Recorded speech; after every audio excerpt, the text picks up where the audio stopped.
episode of We Don't Know What This Is. Today we are going to be talking about we don't know what's real anymore. Big things today is we're going to be talking about the recent TikTok situation. We're going to be talking about some of the stuff that's just revolving around AI and fact checking, and basically it's very difficult to tell what is accurate anymore, what is something you can validate and what you can trust. So, as usual, I am Saito or Sean. Oh, that's Zoe. We get special guest today. She's kind of Special spoiled the guest. appearance. But my name is Dalvin. I'm glad you guys are here. Welcome aboard. Hope you enjoy yourselves. Get yourself a nice tall glass of whatever it is you're into. Today is brought to you by the amount of drink that's left from Taco Bell, the brand new mango iced tea. We're not sponsored by Taco Bell. No sponsors currently, but just throwing it out there. It's not too bad. Not too That's pretty sweet. delicious. I'm gonna have to try it when I get back. All right, cool. So, big topic of the day, TikTok. So, big things that happened is just before the inauguration of the new administration, there was a supposed ban that went out affecting TikTok. That Congress decided, you know what, TikTok's not allowed to operate anymore. At least that's the way that it's been pushed through multiple media sources. Big takeaway, big thing that I think is important to note on that is that the supposed ban was not actually a ban. It was just a, hey, you can't you cannot release this application on either the Google App Store or the Apple App Store. But the reality was that it was still accessible through the website. They said that's allowed. You can still access it through your own website. That's fine. Just don't want it easily accessible through the App Store anymore. Well, TikTok decided, no, we don't want that. We're going to shut ourselves down. And then, of course, the new President Trump decided to say, hey, we're going to, we like TikTok. We're not going to ban it. We're going to put a stay on it. So, all that being said, TikTok access has been returned to everybody that did not delete the app or does not have a new phone that can't download the app because that's still not available. You can't get it. It's from the App Store, right? Right. You should be able to access it through a web browser, but you can't access it through, you can't download an app specifically for it. So, yeah. It's a fun topic to talk about, though. What's your stance? You use TikTok? Are you a TikTok enjoyer? Do you have a TikTok account? No, I never did download TikTok. I never did jump into it just because of my background. I didn't want that just another system on my phone. Plus for several other reasons that personal reasons and reasons that I can't really talk about here. But it's just another one of those apps that I didn't want to get into. I also didn't want to get, personally, I also really didn't want to get stuck in the doom scrolling situation where it's just, brain rot culture of what seems like today. And that's not to say that, hey, people that enjoy TikTok, you do your thing. It's not for me. So. Thanks for peppering in brain rot. Is that isn't that the word of the year, 2024? That's what it seems to be. It seems to be. And that being said, I don't think it started with TikTok, just to be clear. I think it started with multiple other places, but TikTok just kind of fell into that situationship, right? It must have been a close second with doom scroll, I would bet, right? Yeah. So, okay, I don't use TikTok either. Full disclosure, I don't have really much of any social media at all. I have an Instagram account. I would tell you to follow me, but I don't even remember what my handle is. Same. I'm the exact same way. I only made it so that people could send me reels and tag me in their stories. That's it. I don't use it, but so I'm with you on the whole doom scroll, brain rot kind of cycle there. So I didn't feel the TikTok ban at all, but I recognized it was pretty significant. It was more of a lesser generation. I don't really know too many people that really use TikTok a lot. Not anymore, anyway. So I don't really know. But the interesting part about the whole thing, right, is the functionality of TikTok, like as it is in society, the role that it plays, um, and like the response to that. So, to my understanding, the whole purpose of the TikTok ban was they were very concerned because the parent company, which is ByteDance, right? Mm. Um, there's like a whole there's like a mix match of, you're having Americans use the platform, and they're, we have free speech in America, and these guys are making content and they're interfacing with the platform with those regulations. But then you Mm. have ByteDance, the parent company, which is in China, based out of China, and they don't have to be beholden to our laws, but they're the Mm. ones that are getting all the data. And so the concern is that, or I guess one of the concerns is that they have access to all this data and they can do whatever they want with it. And we can't really do anything about that. Like, there's no, like, China isn't a really, like, you see a bunch of Chinese knockoff stuff, like straight up one to one for like video games and stuff. And they're like, oh, well, we'll just sue you for it. And China's like, well, okay, well, do it. We're not going to pay. We don't have to follow your rules, whatever. So they could, Mm. in theory, just take that data and do whatever it is that they want with it, and we wouldn't be able to do anything about it. I think that the higher concern, and maybe the more interesting concern, no, you can't do that, is that if you have control of the content or the algorithm, then um, you could, in theory, put the things that you want people to see into the algorithm and change people's perception of things, or change people's at least what they're being exposed to, which gives you the Yeah. opportunity for propaganda, to Influence. change influence. Correct, exactly right.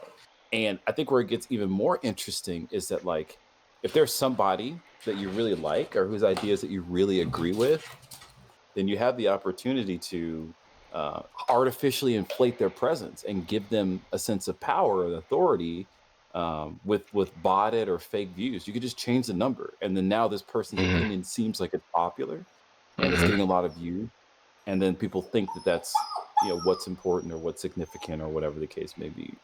Yeah, or that's That to like the me seems societal standard, even. correct. Like this is a popular opinion. You Mm. can do this in comments. You can, right, there is a comment system in TikTok. I'm fairly certain of that, right? Yeah, Mm. you Yeah. can maybe like make this comment. I don't know how TikTok works. Like, you can upvote it or like it a lot, or dude, I sound boomery as hell. Like, I I, don't know. I've never used it, so honestly, I'm on the same thing. The only thing I can think of is maybe it's similar to Facebook, where you just, oh, I heart this reel, like this is one that I like, and just move on to the next Yeah. one. Might be something along those lines, or an upvote downvote system like YouTube. You never know. Yeah, if you can control those strings, then you can put some stuff out there. Hmm. That's what I would think that the real concern would be, right? Like, Hmm. especially, and people are saying, and this is what something that Trump was like when you go back in the review, and I guess we'll talk about this a little bit later. Is that Trump's like, look at the people that are using TikTok, they're kids, right? Like, who wants data from children, right? But then look at this from the other perspective. If you're influencing children, Hmm. then that's a large group of people that typically politically it's hard to access. Hmm. When you look at the demographic of voters and you're looking at the demographic of people who actually go out and do political activism and use their vote, it's not the younger generations. We just see some of them, a lot more of them turn up than we have, I think, in a higher percentage this past election. But if you are able to influence this group of people, then I think you've got a lot of power associated Hmm. in this untapped group of people. And I Yeah. think that that's been very, very evident in the last election cycle, where I think the statistic was like, when President Trump went on Joe Rogan, in order for him to have, or for Kamal or anybody else to got as many views as he did when he went on there, they had to been in prime time CNN like 6 nights in a row for 3 to 4 hours to get the same amount of viewership that Joe Rogan got in that Hmm. one. Yeah, in that one sit. So that's kind of like the equivalency there. That's kind of the parallel, I think. So it's like, that's huge. And Yeah. we're really just talking about whether or not the data is children's data or not. Like, I'm not buying it. You know what I mean? But either way, right? I think that, at least my understanding of it is that, like, when you look at it from a a national defense standard, it kind of makes sense that you would want to not have foreign adversaries um, to be having that kind of control or that kind of data go through. So it's like the proponent is like, we're going to put a pause on it because they want somebody to buy half of it, right? Or at least half Hmm. of it, an American to buy half of it or whatever. Yeah, Um, to have controlling shares of it at least. yeah, Yeah. so that there's some more influence there, but I still don't think like you get away from that issue of the influence or the fact that you've got a duality of different viewer bases where you got free speech and air quotes from the American ideology, and then you have China that can do whatever they want with the data in theory, right? So it's Hmm. like, where are you at when that is concerned? And then you tie all that up together, and it's like you get this weird mess. And it's before it's like, okay, we need to stop TikTok. TikTok's doing this. And it's like, oh well, TikTok's not that harmless. We're just going to sign an executive order that says we don't have to do anything about it. So it's like, I don't know. And then all that, and then you have the response from the users, right? What do we see? At least what were they talking about? And I think this actually did happen. Is they went to a Chinese app, Red Note, Hmm. right? Xiao, Hong Shu, something like that. Yeah. That Which that do you know what that all's like created for? Like what that's based on? no, what's that based on? So the name even itself, Red Note, is a reference to Mao Zedong's Little Red Book, which is like his tenets, his guidebook essentially on how to be a good communist. and Oh, that's I the see. and that's kind of the whole point of the app itself. It's supposed to be for Chinese or like travelers or anybody that just wants to access, the home culture or whatnot. When they're abroad, they can use this to still gain access, kind of back home, but also it gives China also the ability to restrict, some of the speech that's kind of going through it, right? So one of the big things that we can even reference, even just with something that's super culturally relevant right now, is the new game Marvel Rivals. Well, it's released by NetEase, which is a Chinese company, and somebody was talking about like a couple weeks in, or maybe it was a weekend or something like that. They were trying to put certain keywords into the chat, and it was blocking it. It wasn't letting them say that, and it included stuff like Taiwan. It included stuff like uh, uh, the Tiananmen Square massacre, stuff like that. It wouldn't let them talk about it, and it was very interesting that as a American accessible game, that it was restricting that, even though we there was not supposed to be any sort of crossover to where we could play with like Chinese citizens or anything like that. It was very interesting that the code was kind of built out that way, but kind of the same thing is going on with the Red Note, and you're starting to see like there's a relatively healthy mix of cultures that's going on there, which is a good thing. But you're also running into some of that restrictions on freedom of speech that people are getting. There's a few people that are getting frustrated about, especially with certain things like certain uh, very topical or very high interest topics at the moment, like DEI programs, as well as the trans debate and all that stuff, right?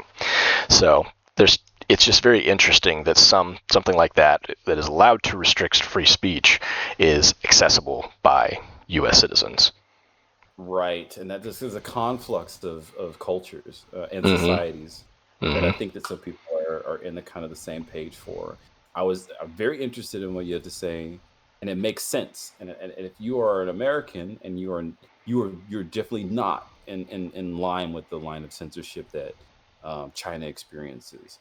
Mm-hmm. China doesn't have access to the same Western internet, and I think that there are some talks about specifically, I don't know if it's Hong Kong or Shanghai. They're thinking about one city allowing them to have a link up to the Western stream of the online space, but it's Mm-hmm. heavily censored. Yeah. And I looked it up, and you're totally right. There are phrases that you just can't say, like ISIS or Hitler or Mm-hmm. Free Taiwan. Those are Yep. ones that you can't say. And then I looked a little bit more, and they were like well, I don't know if this is real or not because this is something I just picked up off of Reddit, right? You can't say Winnie the Pooh. I would Oh, imagine like, do you know what yeah, that's from at least? yeah, because there's a huge meme that says that Xi Jinping looked like Winnie the Pooh, and Yep. He didn't like I that. think one of the funniest things I think I saw from censoring that is I think that it was a copy or something that was footage that was released from Kingdom Hearts. There's like a whole world where you go into the 100 Acre Woods in the book, and Winnie Hmm. the Pooh is replaced with like a white orb. Like you, just like the character itself is good. Yep. So yeah, that's the kind of censorship you're experiencing, and even in some of the more adjacent things, like I know for our relevancy, um, in World of Warcraft, like the undead models, where there were Hmm. the sections where the bones were exposed, that gets changed. Hmm. There's no blood. You can't see the Hmm. blood, or so those things are blood and gore. Those things are changed. So yeah, you get Yep. that conflux of those two things. But I actually thought it was crazy that people thought that they were really sticking it to the U.S. government by like, oh, you don't want us to give our data to China? Like, you don't want China to have access to our data? We're just going to give it to them for free. We're just going to Anyways, do it yeah. anyway. Like, whoa, that's kind of wild. Like, why is that the Hmm. response? Like, Yeah. but that to me is like a larger, overarching, and growing distrust of governmentally regulated systems and government authority as a whole. Like, Hmm. to just blatantly be against it without necessarily reason, or in my opinion, because the reasoning makes sense to some extent. At least, I mean, it's coherent, right? Like, Yeah. this is a I understand the format train of show. thought. Yeah, I mean, there is a train of thought that you can Yeah. follow logically and make Hmm. sense, and you can agree with it or you can disagree with it. That's fine. But it's like, do you realize, like you're saying, like you just don't care about who has access to this information or what they can do with this information? This is a matter of national security, you know. Hmm. And if you think you're sticking it to your country, then what does that really say about your motivations in doing that? What does that say Right. about like your interests? Like, I don't know. I found that to be very, very interesting that that's the move that they were going to make. But Right. more like you were saying too, I think pros and cons. Like, I think that I believe this, despite the propaganda machine and the censorship that China has. I think that Chinese people, generally speaking, and I may be wrong about this, but I'm willing to say this. I think the Chinese people and American people don't hate each other. They don't dislike each other. That they're just Mm-mm. people, and I think it's cool when these cultures and these people interact with each other, and and this is an opportunity for them to do that. I saw memes or I heard things about like Americans learning Mandarin just so that they Hmm. can navigate, yeah, and post about stuff, which I think is pretty cool, Yeah. personally, anyway. Yeah, it's a great way to mix the cultures for sure. Before we get too far away from it, I wanted to get your opinion on something. So, kind of harkening back to what you were talking about before, specifically with the influence and the data collection, how that's kind of it's two different sides of the coin, kind of with TikTok. But specifically, there some of the conversations that I've had have brought up the fact that it's because it's influential that it's actually being used. Uh, because let me see if you kind of follow the same train before I actually say it outright. But there's the fact that because it wasn't a full-on ban, because they were still allowed to be, or the website, the service was still accessible, even though it was taken off of the App Store. The fact that TikTok or ByteDance or whoever you want to say made the ultimate decision to restrict access to it at that point. Why did they make that decision if it's such a effective system, effective use of free speech that they're trying to claim it is? If if it's still something that they think is that important that the American people continue to access and all that, uh, if it makes them so much money, if it makes Americans so much money, all of the positives that kind of were coming out of it, why would they have shut it down necessarily, that were restricted the access, even if it was just for like a 24-hour period? Yeah, it's to me, or to my understanding, it was deemed that the only way for it to achieve is for the U.S. government to achieve their goal of protecting the national security via those two means that I mentioned before, from Mm-hmm. foreign influence and for the unsolicited use of data without consequence, was to divest completely. That was Mm-hmm. the only way that they could figure that that was the case. And they felt as though that divestiture did not impose on free speech because it limited access to the platform. It didn't actually censor anybody. Mm-hmm. So it seemed to be like the solution that worked for everybody, and that's the only thing that I can kind of cognitively like associate to that. But like these are the I things gotcha. that were kind of like to move in motion, and they kind of moved on it pretty quick, despite how long it takes for certain things to happen. It's actually quite interesting now that it seems like there was a general push for this to happen out of genuine concern for national security. Mm-hmm. That now that Trump's in office, it's like maybe it's not that big of a deal after all. You know, maybe Mm-hmm. maybe we don't need it. They're just kids. It's just kid data, right? Like, what do we care about? Like, what are we doing? It feels very strange, and I Yeah. don't necessarily know that I enjoy the idea that we can just 180 on something that it feels like Trump initiated that, right? Like that Mm-hmm. was. It almost felt like. I mean, now it almost seems like manipulation. Hmm. Yeah, and from my perspective, just for I guess full transparency on it, like this is one of those decisions where I definitely don't support. I think that I think that it was a incorrect decision to say or put a stay on it and say, you know what, we'll figure out a way to make this still be a thing. Um, and I have my own theories on why that decision was made, but ultimately I very much so view TikTok the platform itself as a tool, or it's the way that it was expressed to me by a couple of others was that it was a weapon, and it's exactly for what you were talking about. It's a weapon for influence because it allows it allows them to manipulate feeds, just as you were saying, to create a narrative or a popularity of a narrative for whatever they think is the correct action, right? And I kind of compare that to kind of similarly to the way that we saw with social media platforms here in the United States, even very recently, specifically when we're talking about Facebook and Twitter, rather, before it became X. Um, the platforms themselves became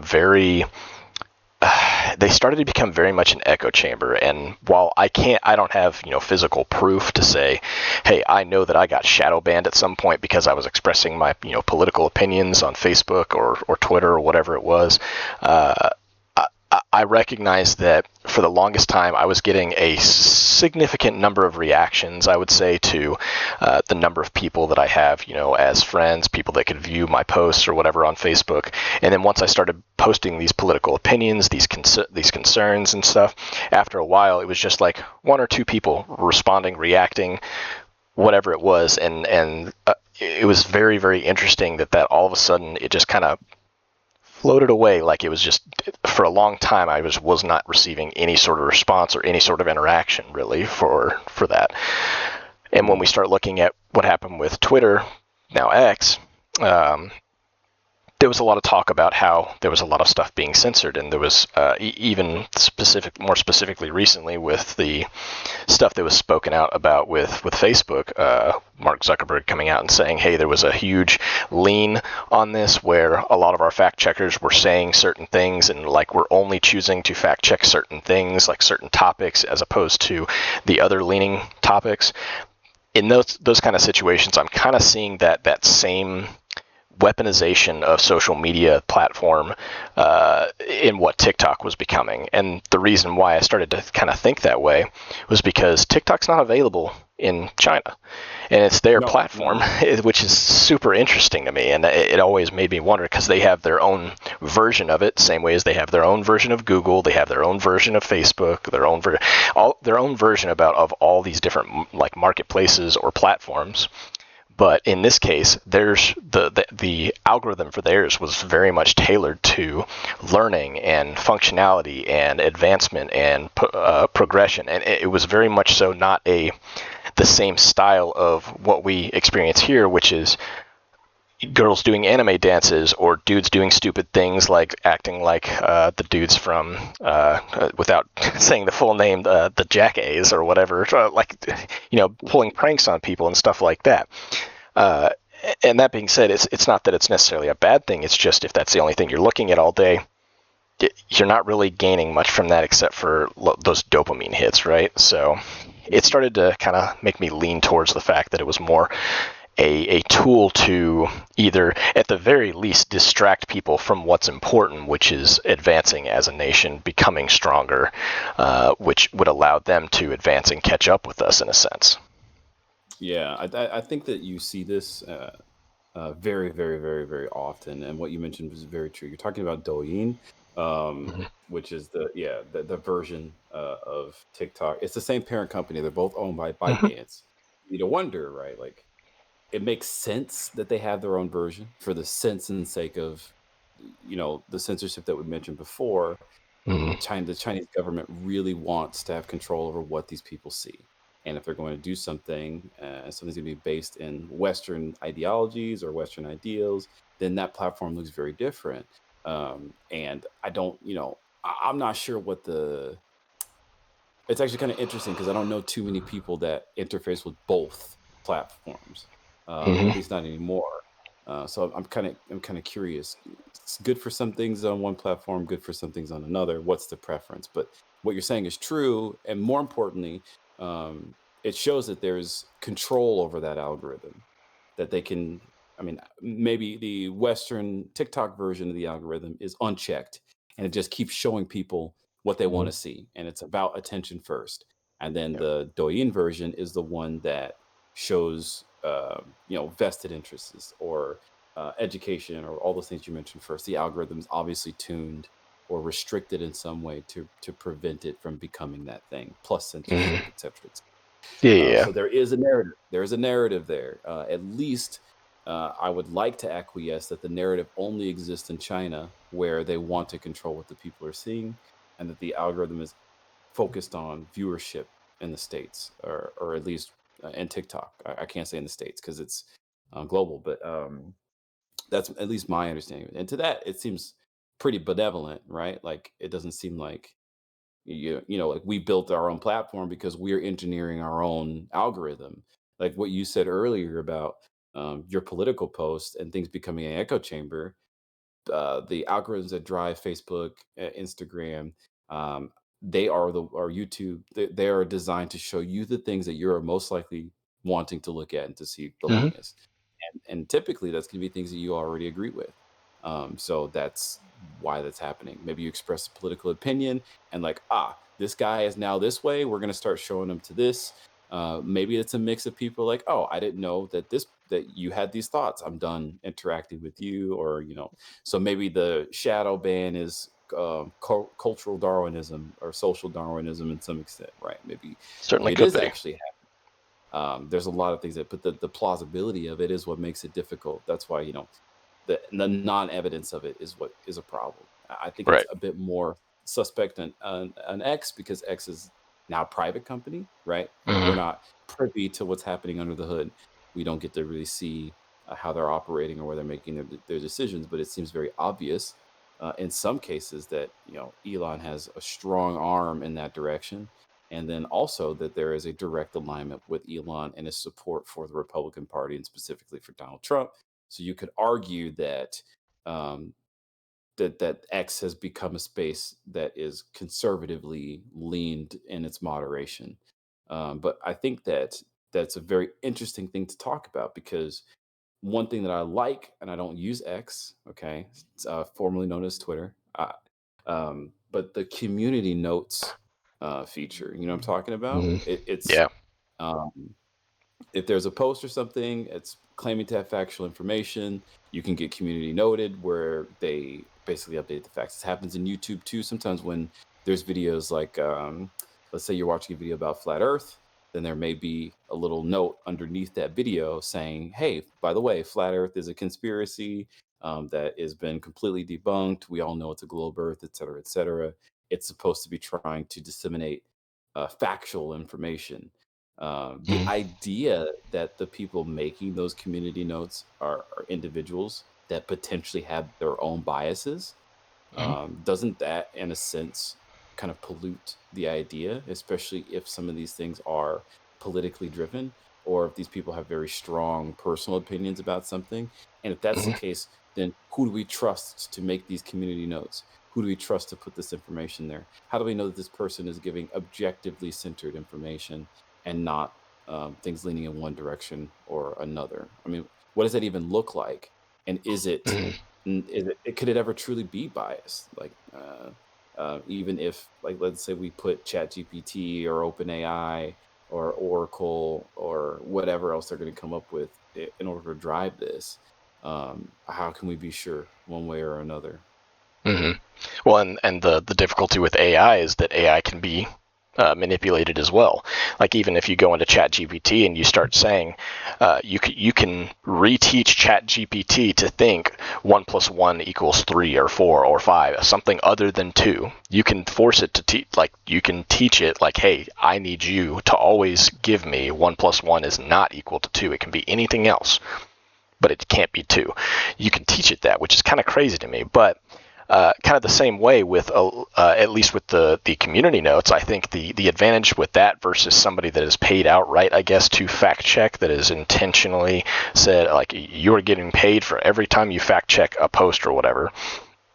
I think the benefit at that point is that it doesn't always, like a lot of the times with the fact checkers, whenever they were going in and checking, it always led back to their own post that explained, rather than leading to another article or somebody else or some other sources that stated, hey, here's where I'm getting this information from, to kind of cage what is being claimed in this post or this statement, which something I appreciate, at least with community notes, is that I went in even one day, it was a couple weeks ago, I went in to see how it worked and I went to a post, I was like, I think this isn't giving all the right information. So I went in and recommended, or put in there's a little drop down or whatever that you say, hey, I think this post needs a community note.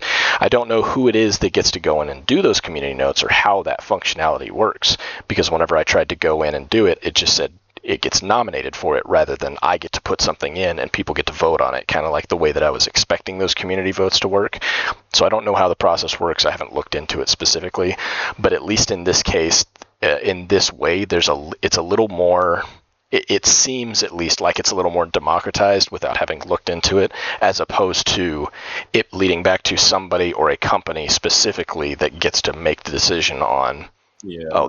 this is why it's wrong or whatever, and they can leave out whatever information they want or add more information that isn't necessarily relevant, which is becoming an increasingly, I guess, more common thing in a lot of posts or articles that are being pushed out by even professional news agencies nowadays. So So, I so think. just to kind of hit on that a little bit, because I do have some insight on how the community notes work. Mhm. So I'm just gonna kind of put some clarification on it, and then I'll let you. So sorry for the Sure. interjection.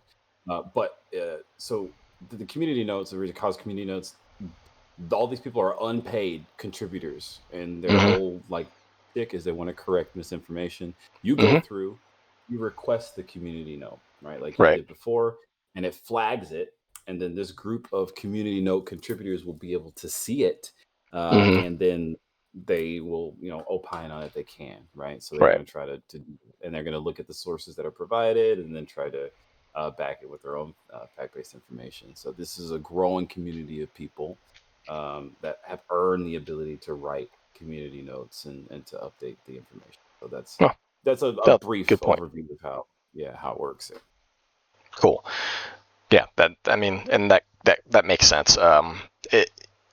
It, it feels like it still kind of falls along that line because it doesn't restrict it, at least to people that have been paid to go and do it.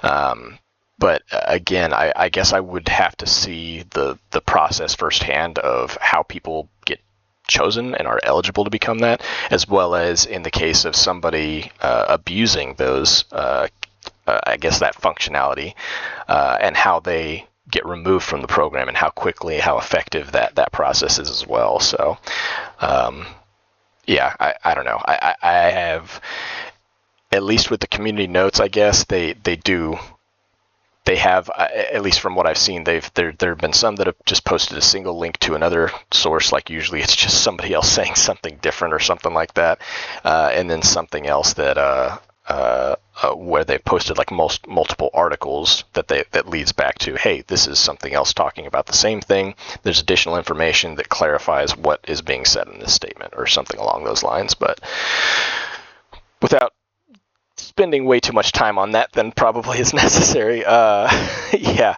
Right. No, the I think it's a good system. yeah, it's something that I think has to be. It's going to be a term, probably a long term, to develop that into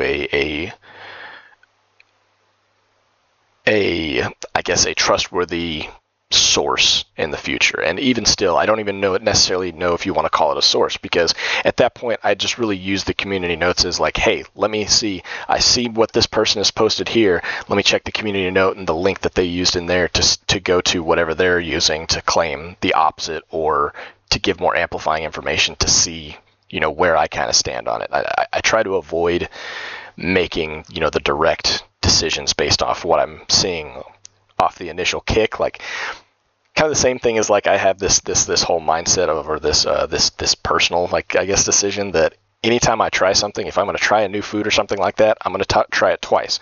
First time is the nervous, the scare factor, I guess, and then the second time is going to be, okay, now I really get to, get, I guess, set my expectations for it. You know, I don't know if that makes sense or not, but No, it's got some coherence to it. No, I'm totally with you on that. Well, and I think this is a good approach to think about a lot of things.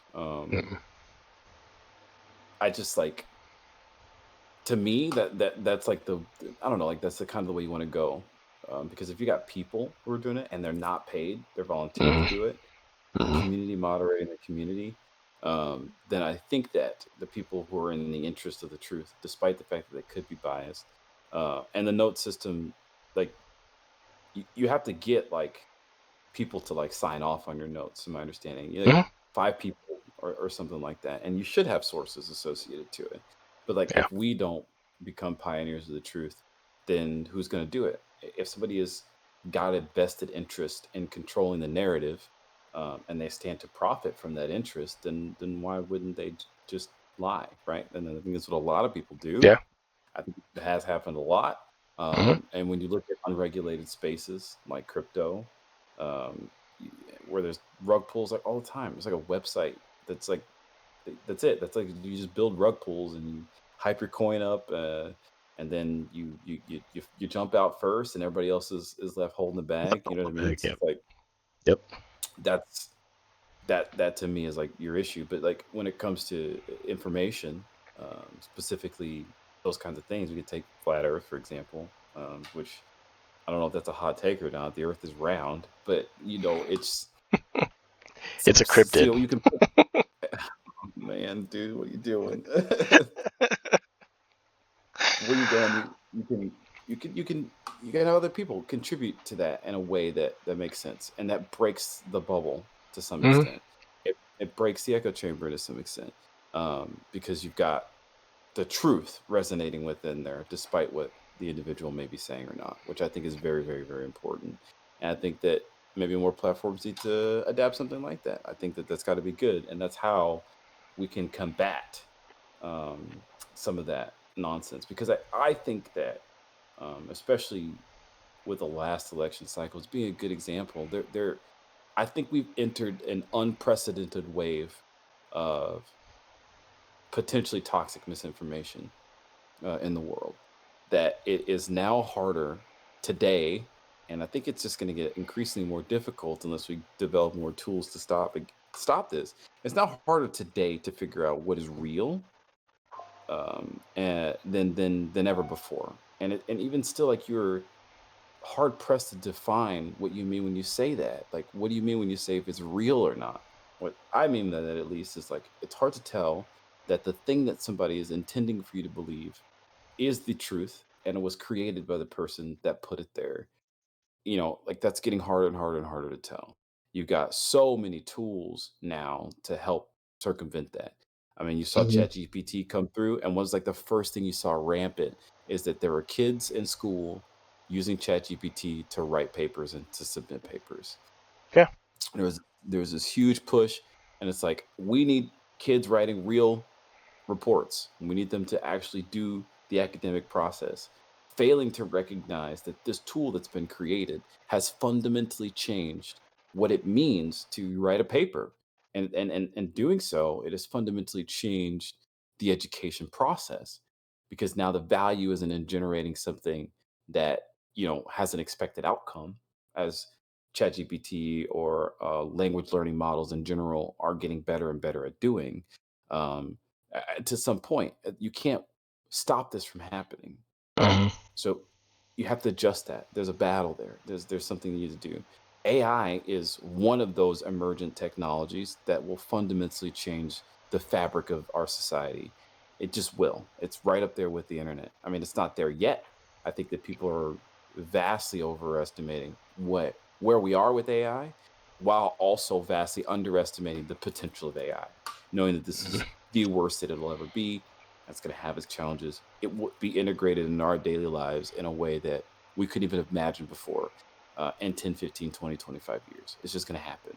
Same for Yeah. cell phones, for the internet, right? Hmm. This is where we're at. We're just not quite there yet, but you're seeing that happen. So with AI, and you've seen it in the development. Hey, call back to our previous episode on AI. If you haven't seen that, you can go and give that a watch. But I probably said some of the exact same things. This is the worst it's ever.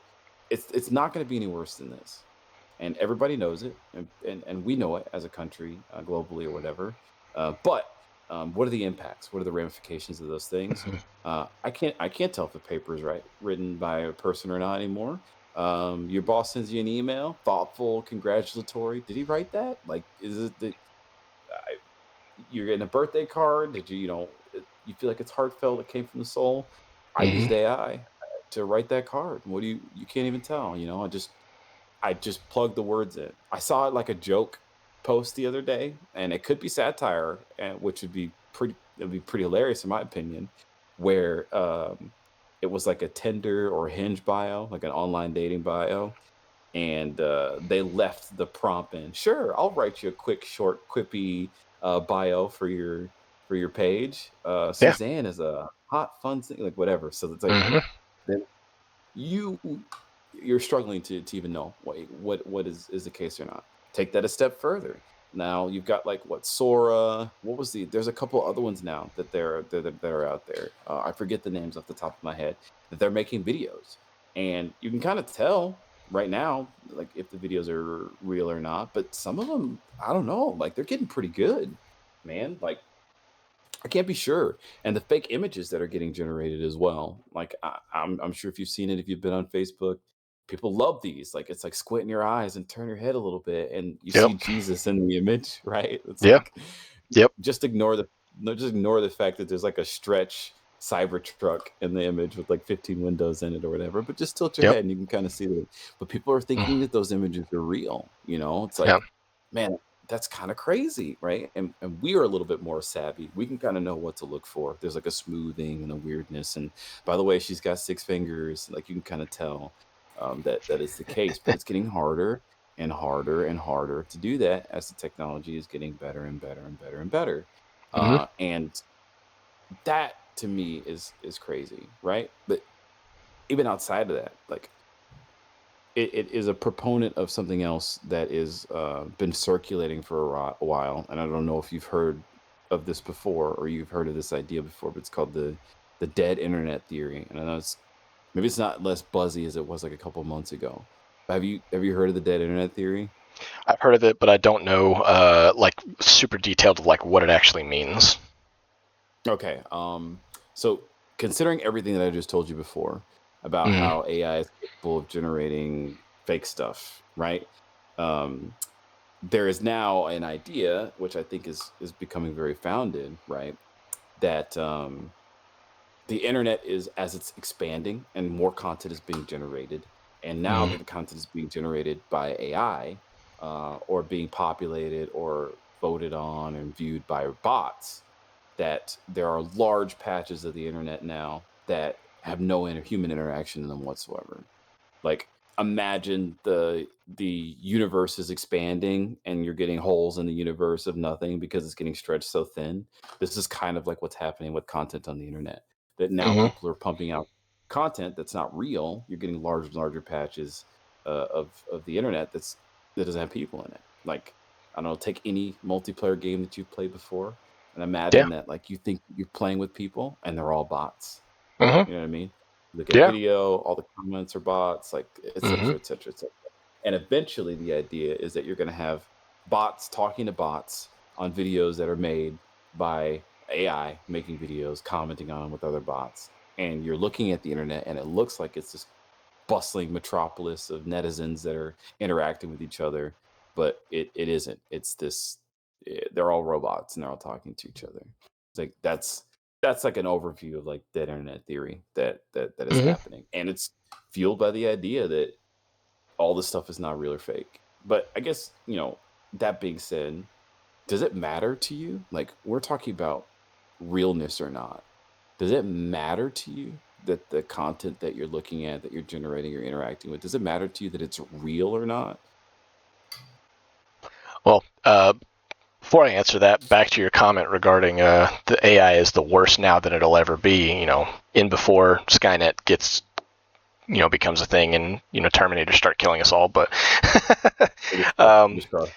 but regarding your question, yeah, I care, but I think I only care to the extent of what I understand, because there's going to be times where I'm going to see some level of content, and I'm just going to believe and be like, oh, that's cool. I didn't think that was a real thing, and then move on to the next thing. And I've caught myself doing that several times. In fact, there was a picture that I sent to my dad because I remember when we were younger, when I was like 10, 11 years old, I had found this picture or whatever where it showed a parking lot with like in an apartment complex that was just flooded like 3 or 4 feet deep in this parking lot, and there was a wooden fence that was separating it and the backyard of somebody's house, like right behind it, and there was no water in this backyard. And the image itself was labeled. It's like, I don't want to know who designed the plumbing system for that parking lot. I want to know who designed that fence. Because there was no water leaking through it. And I remember seeing this image when I was really young and being like, yeah, that's kind of crazy that's a thing, and moving on. Well, it came across my timeline again, is like maybe a little less than a year ago at this point, and I sent it to my dad, and because I was like, oh, I remember this, I think he would enjoy this, and I sent it off to him, and he's like, oh yeah, that's crazy. He was like, wait a second, that's an AI image, and I'm like, what? No, I saw this when I was like 10. There was no AI then. And I went back and looked at the picture, and I was like, sure enough, it was absolutely AI generated, because there was a car that was like floating above the water even. I was like, that is super weird, because I remember seeing this image and it being what I thought was real way back when. And now I'm wondering, was it just one of the early AI image generators that was like super functional when we were young? Or was it something that was real and somebody else thought of it again, but they couldn't find the picture, so they had some like an art generator regenerate it or something like that? And I was like, I don't know what's real anymore. But that being said, Oh I man. feel like that's one of those situations where you run into content where you don't think about it really being real at the time. You don't know that what you're consuming is fake and not real content, or existing in a reality that isn't real or whatever. Um, you just kind of, it's like, oh, that's cool, and move on with your day, because you're content where you are, right? And I guess it matters to the effect of what is the function that image is proposing, right? In that Mm-hmm. instance, it's really fun. And just out of curiosity, I looked the image up and I found it. Mm-hmm. Um, I mean, I would argue that that's an illusion, that the fence line is higher than the parking lot where the water is at. And Mm-hmm. just from the angle that it's taken, it kind of gives the illusion that that's not the case. But it Yeah. doesn't matter. The important, but that's fun. That's fun to talk about. Or like the dress, right? Like, is it white and gold or is it blue and black, right? Mm-hmm. The real question is the dress perceived to be in a shadow or not? Is, Hmm. the whole name of the game, right? Yeah. Or do you see a giraffe or a horse when you first look at this image? Yeah, correct. Those things are fun. And even to some extent, like the Jesus photos that I mentioned earlier that are AI generated, that's a fun thing, Hmm. inconsequential. Hmm. Here's where things start to get pretty spooky, is it's like if somebody's showing you an image of like, look at the destruction that just caused, Russians just leveled this city, Hmm. and it's not real. It's not a real image. Okay. Yep. It's okay. Well, I don't know what's going on in Ukraine. I don't really care about what's happening. Okay. Here is the devastation that the California wildfires caused.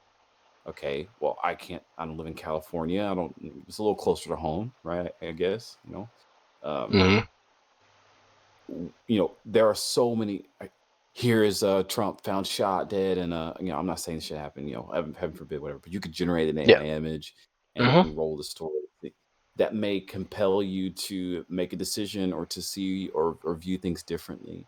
Yeah. Or Or let's something. Okay. sorry, or something just a little more, not necessarily more innocent, but click a link where you're like, oh, did that really happen? And you click something, now you downloaded viruses to your computer, and that's completely off the, kind of off to the side. But it's one of those things, because one of the big things we run into nowadays with videos and all that is clickbait titles and clickbait images and like thumbnails that's just like, oh, that's crazy, that's, I want to see what's so crazy about what you pulled out of this Pokemon card pack or something like that. So sorry, it's a little side No, note, no, but no.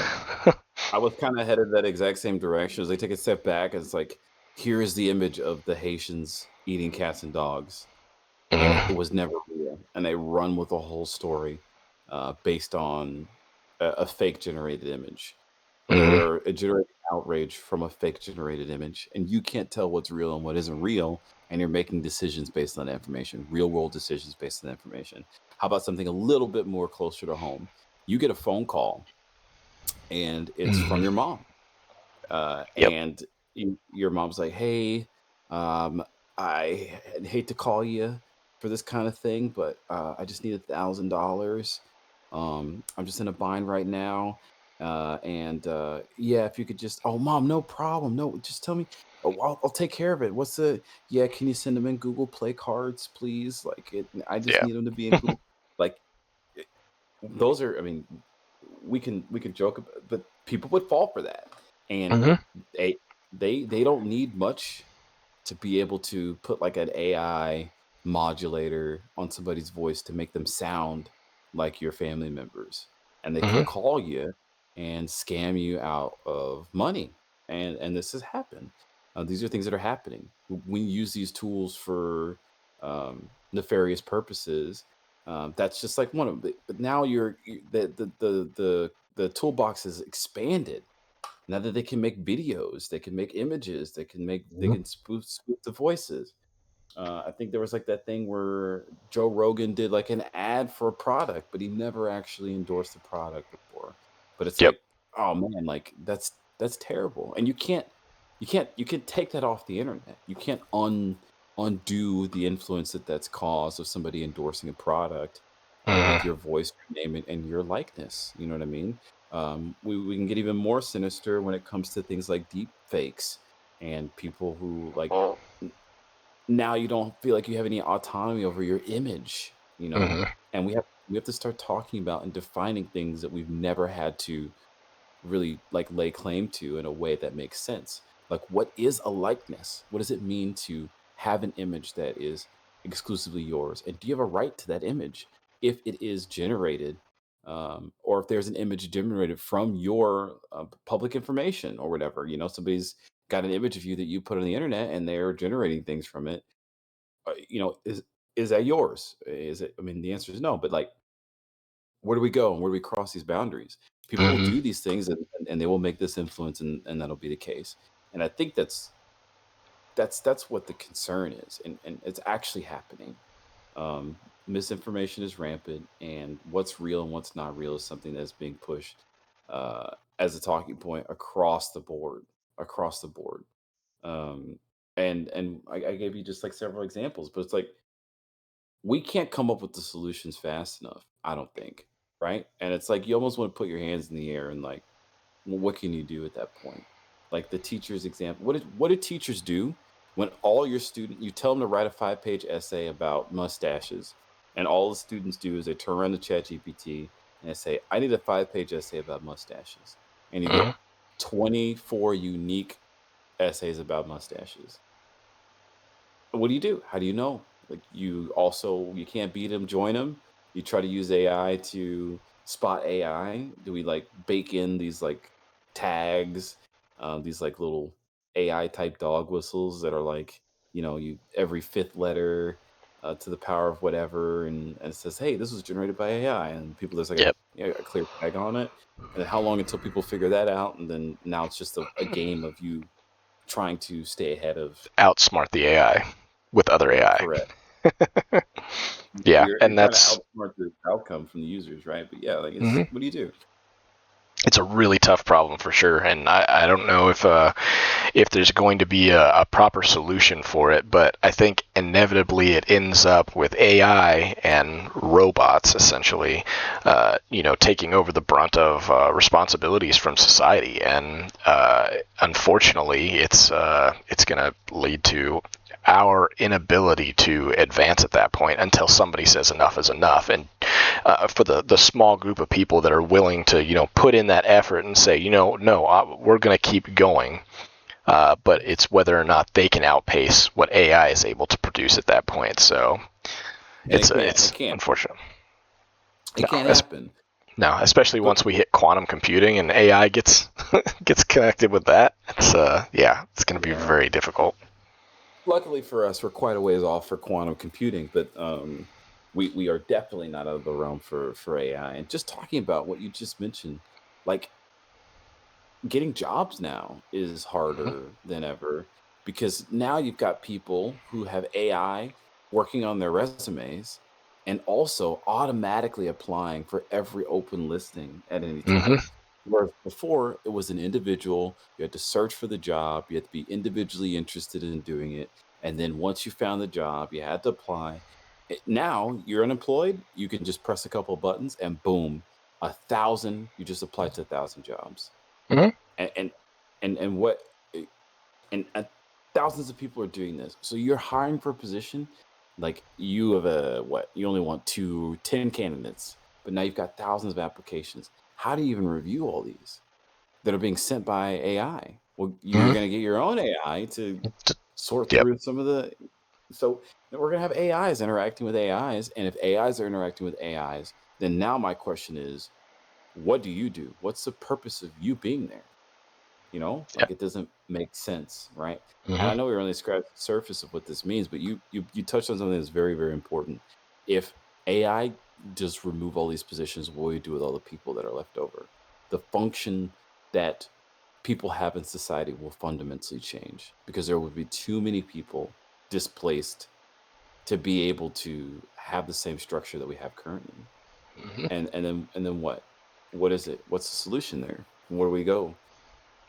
What do you think? I don't know, that it's difficult because you can say that, hey, at this point, the early correction is going to be, there's going to be some things AI can't do. They can tell us how to do it, but they can't build us a warship or something like that. And at this point, technically, AI can't write itself. It can, but it can't. There's only a few models that can actually do it effectively, but it's usually an AI that's simpler than the AI that created it. Now, that being said, it's not going to stay that way forever. We're going to get to that point where AI, because it just generates and advances and progresses itself based on the same way we do, is just reps and repeating it itself over and over until it gets it right. It's going to get to that point where it can just generate its own AI to go do something else for it, and now it can focus on the real problem set, and it's going to essentially do the same thing for itself that we did for it, or using it. So we created AI, so AI will eventually, we're going to ask it to do something for us, and it's going to create AI to go do that to help it. And eventually, it all kind of like morphs into one, realistically, it all morphs into one entity at that point. and then there's Oh, yeah. no reason to really use another entity, so, or create anything new for it. Yeah, I don't know about that particular part of it, but what my understanding currently is like the hang up. AI needs data, right? Which means Hmm. AI needs two things. AI needs two things. And our hang up so far is um, it needs data. It doesn't need just data, it needs quality data. Hmm. Um, right Yep. now, like you're just feeding it all sorts of stuff, like Reddit posts and all that stuff. Like, to my understanding, like one really, really good paper, like written at a very, very high caliber level, is worth like exponentially more than one poorly just like scrap post or whatever from Reddit or something like that. And this is the kind of data that people are after. They're looking for the high quality data. So maybe there's an interest where there are people that are generating this high quality data that they need to feed these models. They're running out of Hmm. data. That's what's slowing the process down currently. The second thing is that AI uses a lot of energy, Hmm. and it's getting to the point where it's stressing systems out because these data centers are pulling so much energy. I think the way it was explained to me was that like if you do a Google search, then the amount of energy that takes for it to return you that Google search, where is the nearest Thai place? I want Thai food. Is enough energy to like power a light bulb for 7 seconds, something like that. Yeah, I heard something But similar about the AI models, and anytime you do like a generative prompt with ChatGPT, the amount of heat that it generates uh, needs like 3 or 4 bottles of water to replace that for cooling or something like that. And I'm like, that's crazy. yeah, the way that it was analogous to me was like if you do a prompt, then the amount of power that is enough to power a laptop for 12 minutes. So it's like very high and demands. And if we're going to generate more power, we need to generate more power for these things. I don't think that the solution is drill baby drill, use coal, fossil fuels type. um, it's the nuclear is the option. I think, Nuclear is the answer for sure. yeah, I I feel like that's the case, and I know a lot of people are very standoffish about nuclear since things like Chernobyl or even Hiroshima and Nagasaki. Like the idea of radioactive isotopes and radiation and cancer and all that stuff is very scary to people. But Hmm. nuclear, by I'm a huge nuclear fan. Um, Yep. and I think you're going to get more of that, more nuclear. These like I think now they're calling these like mini nuclear power plants. Not like you get to have one in your home, but like the small versions of the. I think No, you can. You can though. I've seen it. There's companies selling them, and it's interesting because it's like a $200,000 system or something like that. But if you get one installed at your house, it will generate basically enough electricity for you and like your neighborhood. So everybody could be paying you instead of the power company, and you'd still be sending more power to the grid to sell to the power company, yeah, which I thought.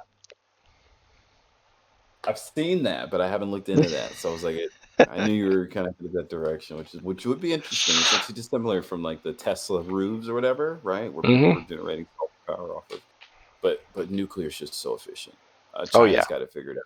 China's building tons of nuclear power plants to support this stuff. Hmm. We're kind of figuring it out, but I think that this is going to be the year of nuclear. I think it's going to start the domino wave. And you look at the need for this power. What are they using it on? There's no way that they're not using it for AI or to facilitate AI. Yeah. Because you don't need that for general commercial use. I don't think so.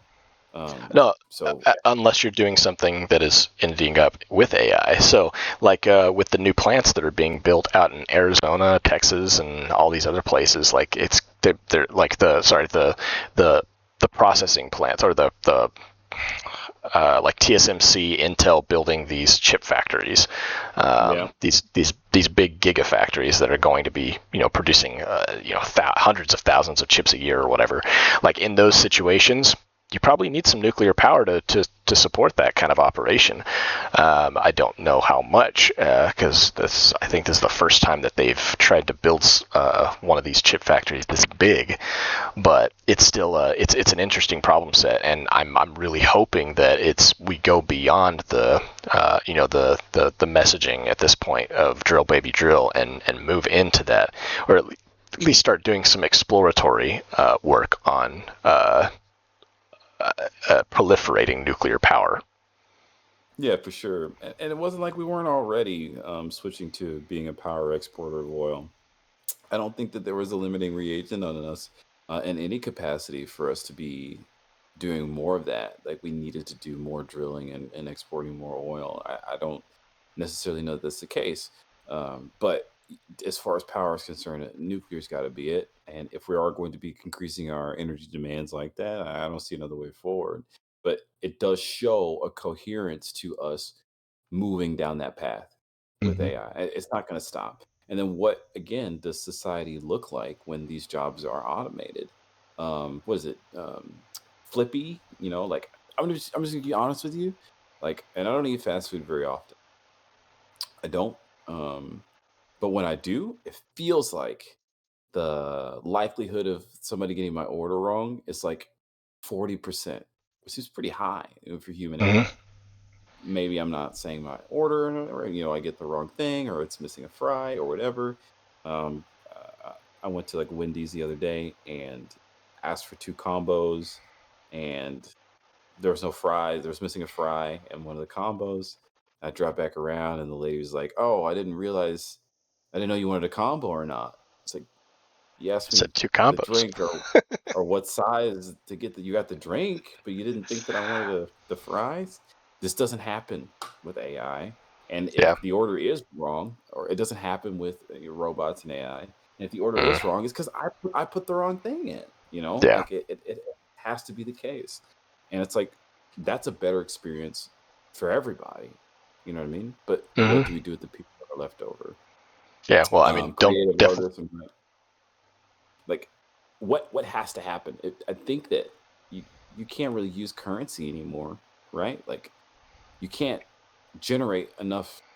Like I mean, you could in theory, right? But it's like you'd be paying people to do nothing. So at that Mhm. point, then like, what's the point of it? You know what I mean?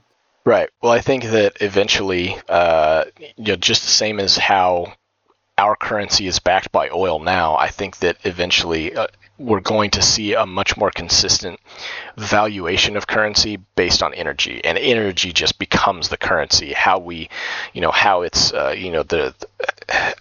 how we translate that into, U.S. dollars or Bitcoin or Dogecoin or, any of these random Something. coins or, yeah, exactly. Whatever it ends up being at some point, it I think that energy is technically what the ultimate currency is based on nowadays, and I think that a lot of people kind of understand that.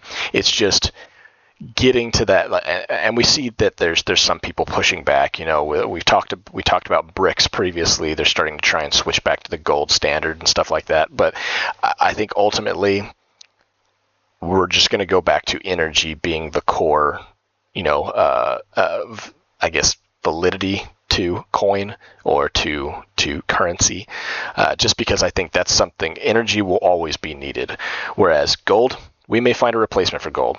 Oil, we're going to find a replacement for oil at some point, right?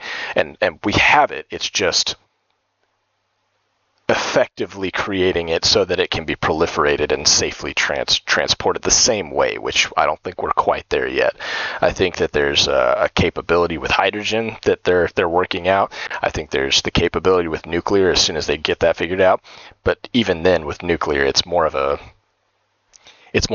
creation and storage of it, and how do you transfer it? And we have all of these electric vehicles being created now. Well, that might actually be effective for it in the future if we just have tons of nuclear power plants everywhere. Hey, maybe it costs us $1 to fill up, our electric cars in the future, which that's effective to me. But also, does that mean that it devalues our currency and the value of our work at that point? So, Yeah. it's. I mean, we're talking about it, and this is the direction that we're heading. What is society going to look like when these things become developed? And it will happen in Mm-hmm. our life. I think that it will happen in our lifetime. Yeah. Um, it- we do know that, and what you're saying is true, especially when we're talking about EVs. Electric vehicles, if in case we weren't clear enough when we say EVs, the production and manufacture of electric vehicles. China's super serious about this, and they're crushing the auto industry in Europe and European countries because of how much they can export their vehicles and accessibility, almost seeming as a loss because nobody can beat China's manufacturing process. They can always just throw more bodies and work hours into it for cheap cost of labor, and then they'll take a loss on it just to proliferate the product throughout the Mm-hmm. countries. They can do that. Yeah. And We can't do that. We can't afford to do that, and not a lot of other countries can. They can't compete anymore, and they're flooding the market. mhm. The limiting factor in that, and most of the storage proliferation is batteries. Just having a better battery, higher transference rates, lower what's what I'm looking for, degradation, it's a higher Mhm. durability. Higher safety, Uh, all that. Yep. all that stuff. Once the battery is at a higher capacity or is at an efficient capacity in that regard, that's power storage. That's power. I mean, and they could be lighter, and all that stuff happens, right? Mhm. Um, that's the win, right? Like we're looking at electric vehicles and you look at the range. I think the range is already pretty good. You get 300 miles out of a full charge or something. I think that's pretty good. The danger is finding a charging station, which would only just be more ubiquitous as this sort of thing, starts to take off. And then you got the Mhm. issue with the charging speed to get a full charge in a battery that size, which the technology is improving in that regard. Mhm. Once that gets to where it needs to be, then you're riding it, and then your generation of that power is where you're at. And currently, it's at nuclear. I think that's a bit more of a vision of what you would look like or what you would see. And then now you got EVs almost exclusively everywhere. You will have charge-ins at your house, charge-ins everywhere else. You're not using oil, at least for petroleum. Fuels in the same way that you were doing it before. And then, like you said before, now we're trying to figure out how we're exporting energy. Maybe it's through batteries, maybe it's through solid state, hard, long storage, like these giant batteries that can just, hold tons of power, right? Maybe that's Mhm. what you're looking at. Who knows? But maybe that's a bit more of the direction that we're heading in. And that seems like a more cost effective and efficient way to go about things, I think, anyway, right? Like, um, but until we get there, like that jump, obviously, that would crush an entire industry of how many people? Countless people, right?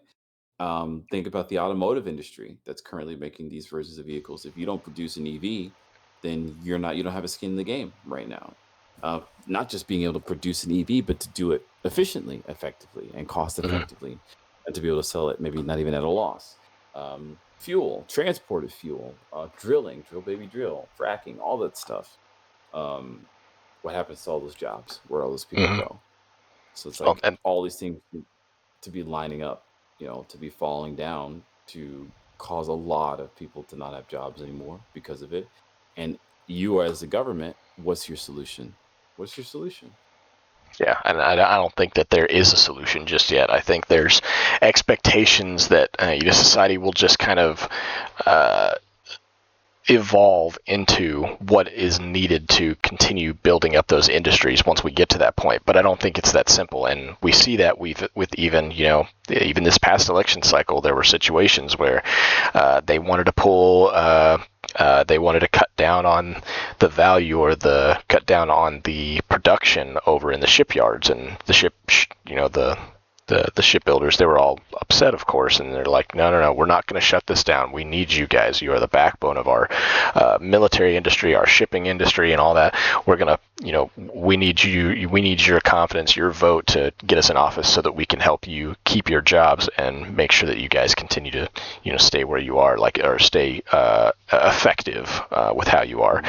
And I think that, it's an interesting, that's a little bit of a different situation because I think there will always be that existence need for shipbuilding in a sense, because at some point that shipbuilding industry is going to shift to where it's very focused on rocket travel or exoatmospheric travel, as opposed to just being surface naval vessels and stuff like that. So I think we will get to that point at some point. So I think that there's a little bit of job security with that, because I don't think AI will be able to be I don't think we'll ever get to the point where we fully trust AI and robotics to do the job effectively and without needing human oversight in that sense. Will they probably take up a lot of those responsibilities? Probably. But I think that there's still that level of requirement that we're going to force onto it, just so that there is that additional oversight, which we even still have that today when, just working normal jobs in the office and somebody builds a presentation. Well, the boss wants to see it first before we push it up to the big boss and stuff like that. But I think that there won't be job security with what people are comfortable with now, but I think there will be job security, at least for throughout our lifetimes, specifically with finding some of these new industries.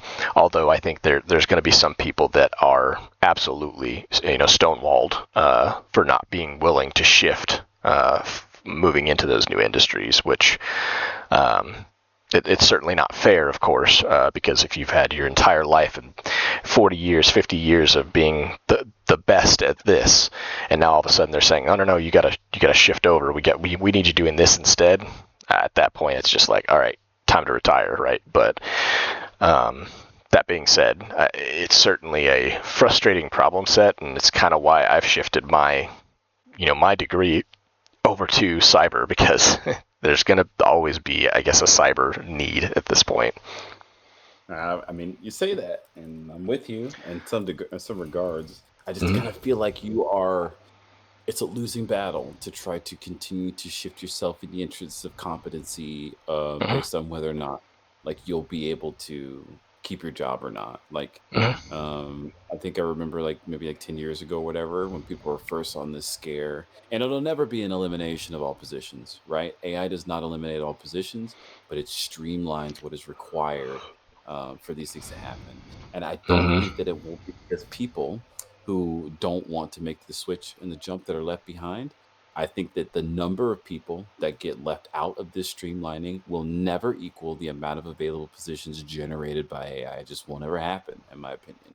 You're going to have a larger number of people competing for a smaller number of jobs because the efficiency that is generated from these systems and processes is just too good. Somebody can do the work of 10 people. You unemploy 10 people. You can't turn to these 10 people and say, hey, look, just go get a degree in AI. All 10 of them do that. A degree in AI, whatever, right? Like hypothetically, they do Yeah. that, and they're all competing for one position. What are the other 9 people doing? They got to go find something else. And it's completely unrealistic for entry level workers, I think, to ask them to do that. Some people obviously will, but I think a vast majority of them will not, and they are going to turn to the government to solve that problem for them. I think Right. there's going to be a fight, and the people are going to lose because the people who run these industries and these businesses, there's no way you'd pass down that kind of efficiency. If you're a franchise owner, let's say you want to open up a McDonald's, and somebody comes to you and says, hey, look, how would you like to open the first fully automated McDonald's? You've got no overhead for workers, right? You don't have to worry about managing the schedule. You don't have to worry about maternity leave. You don't have to worry about paternity leave. You don't have to worry about sick days. You don't have to worry about your workers getting in a love quadrangle with each other, and like nobody wants to show up, and now you have nobody to open at 4 a.m. So it's got to be you. You don't have to worry about that. All you got to do is manage the orders for materials that are coming in, the food stock. All you got to do is stock the machines and make sure the machines are on. That's it. That's all you got to do. No workers, no nothing. And not only that, you're going to have the highest grossing restaurant, the lower overhead, and highest customer satisfaction, because people are going to get their orders faster, and they're always going to be right. Like, what are you going to do? Are you going to be like, nah, I don't want the money. I want to employ honest American people. I'll take the hit. I'll run my operation at a loss, or at much lower operating margins. and I'm gonna employ the American people. So I'd rather deal with all that crap than do that.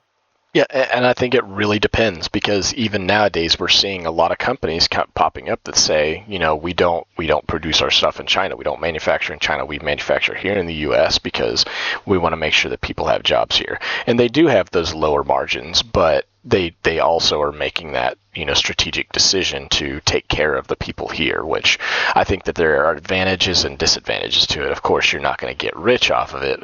I mean, maybe you will, but it's a much lower likelihood, of course. But at the same time, you're also building up the wealth of this country and making that strategic decision to do that as opposed to focusing on the easy way out, if that makes sense. So I think that Mhm. I do agree with you 100% that there will come a time where the need for humans interacting to do jobs or human interaction to complete responsibilities, assignments, all that. I think there will come a time where it's much less. But I think that also leaves us open to establishing new businesses, creating something new out of that. And while not everybody is good at doing stuff like that, like I know that I probably couldn't go out and create my own business right now on my own and be effective and it be a good I don't know, a good investment, I guess. But there are people out there that know how to do it, and that there will be opportunities to do that out there.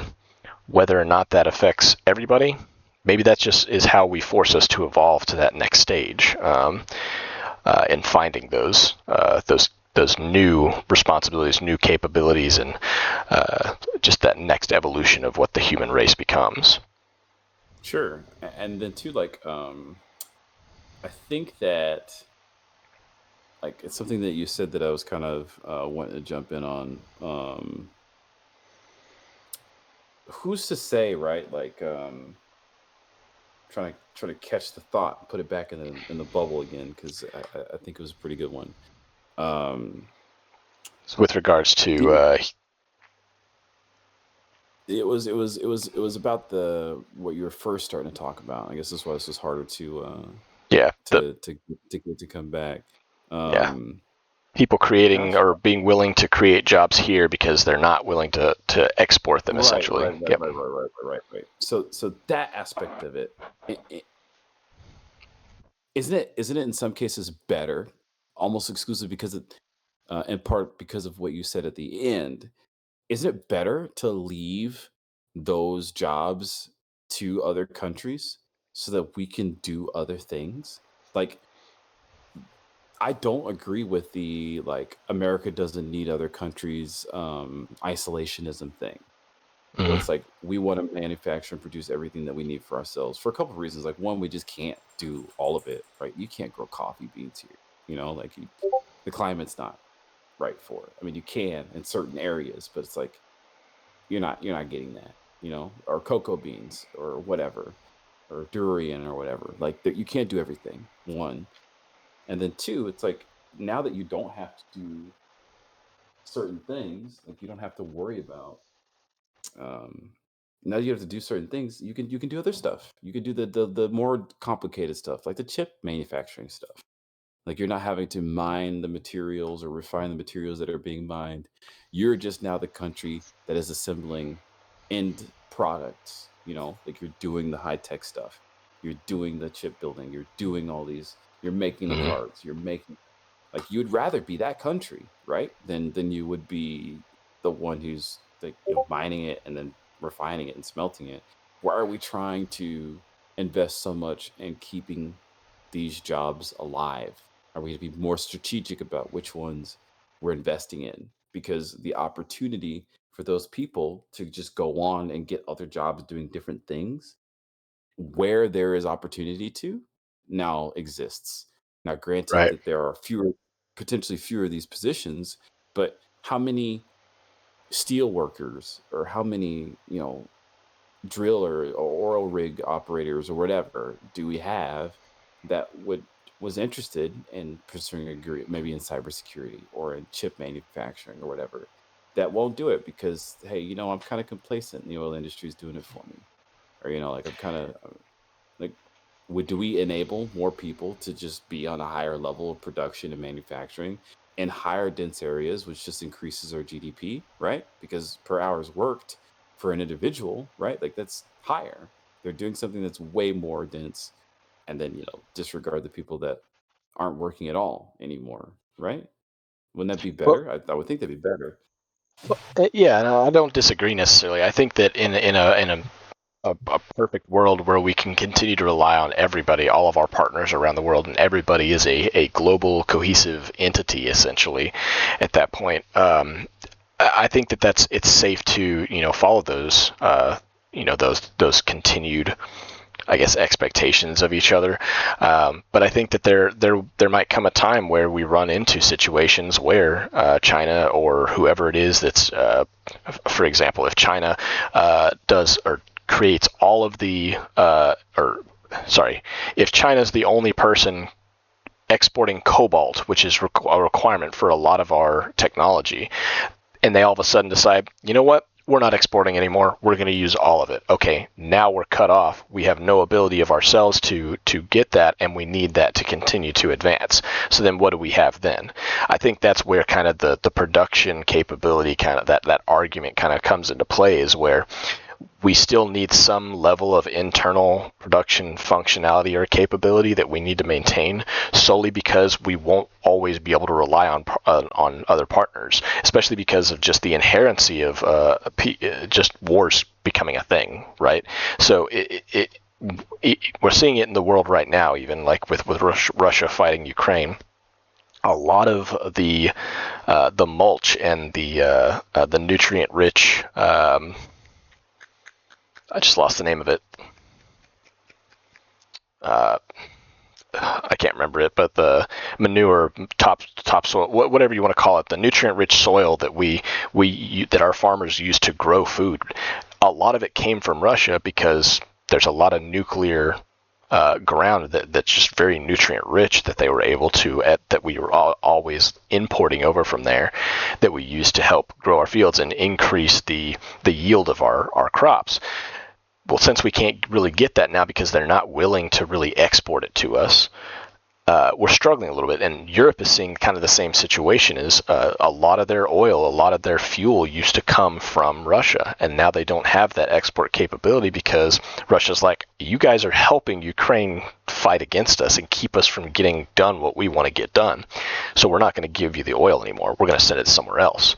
And that kind of harkens back to the situation that you were talking about with China. They're heavily focused on EVs because they recognize that they don't have any internal fuel refinement or petrol or oil refinement or gathering capability. There's no resources that they can use in the case that everybody else in the world just decides you're not getting it anymore. So they don't want to put themselves in a strategically disadvantaged situation where they don't have something to fall back on. So I think that's really where a lot of this rhetoric that has been coming from recently, and that we need to be at least semi-self-sustaining to be able to continue to progress, comes from.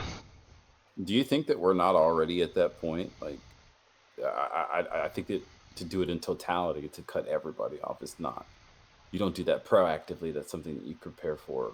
I mean, you don't do that reactively. You do that proactively to prepare for something like that happening. But Oh, it seems like certainly. we would be pushing ourselves in that direction by making this claim or by making this stake. And it doesn't even Mm. necessarily like that we're in that dire of a situation. Do you think that that's like a precursor, more like a foreshadowing of global events that may be happening? Like, would it seem like you would rather prepare for harmony, like, than you would be to think that, hey, if these major powers just decide to do something wacky, then like this is the situation we're going to be put in. We can't allow ourselves to be put in that situation. It's like, well, no, like we're kind of done with all the wars. We're kind of done with all the fighting. Like we need to be working together. And I'm going to put my eggs in the working together basket. Like the contingency makes sense, but not the like that being your first foot forward is to say we want to do it all of ourselves. Yeah, I see what you mean, but I think it kind of still falls back to that adage. hope for the best but prepare for the worst. I don't think that we should ever put ourselves in a situation where we are relying on the good, tempered heads of other global leaders that a lot of them don't like us as it is. So, Wait, what do you mean a lot of them don't like us? Don't most of them like us? We don't have that many foreign adversaries, no? well, and so to clarify, we don't really have a whole lot of adversaries, but we have strategic competitors. So even if we don't necessarily have, even if they like us and they want to partner with us, and there's no expectation that they're ever going to break away from that.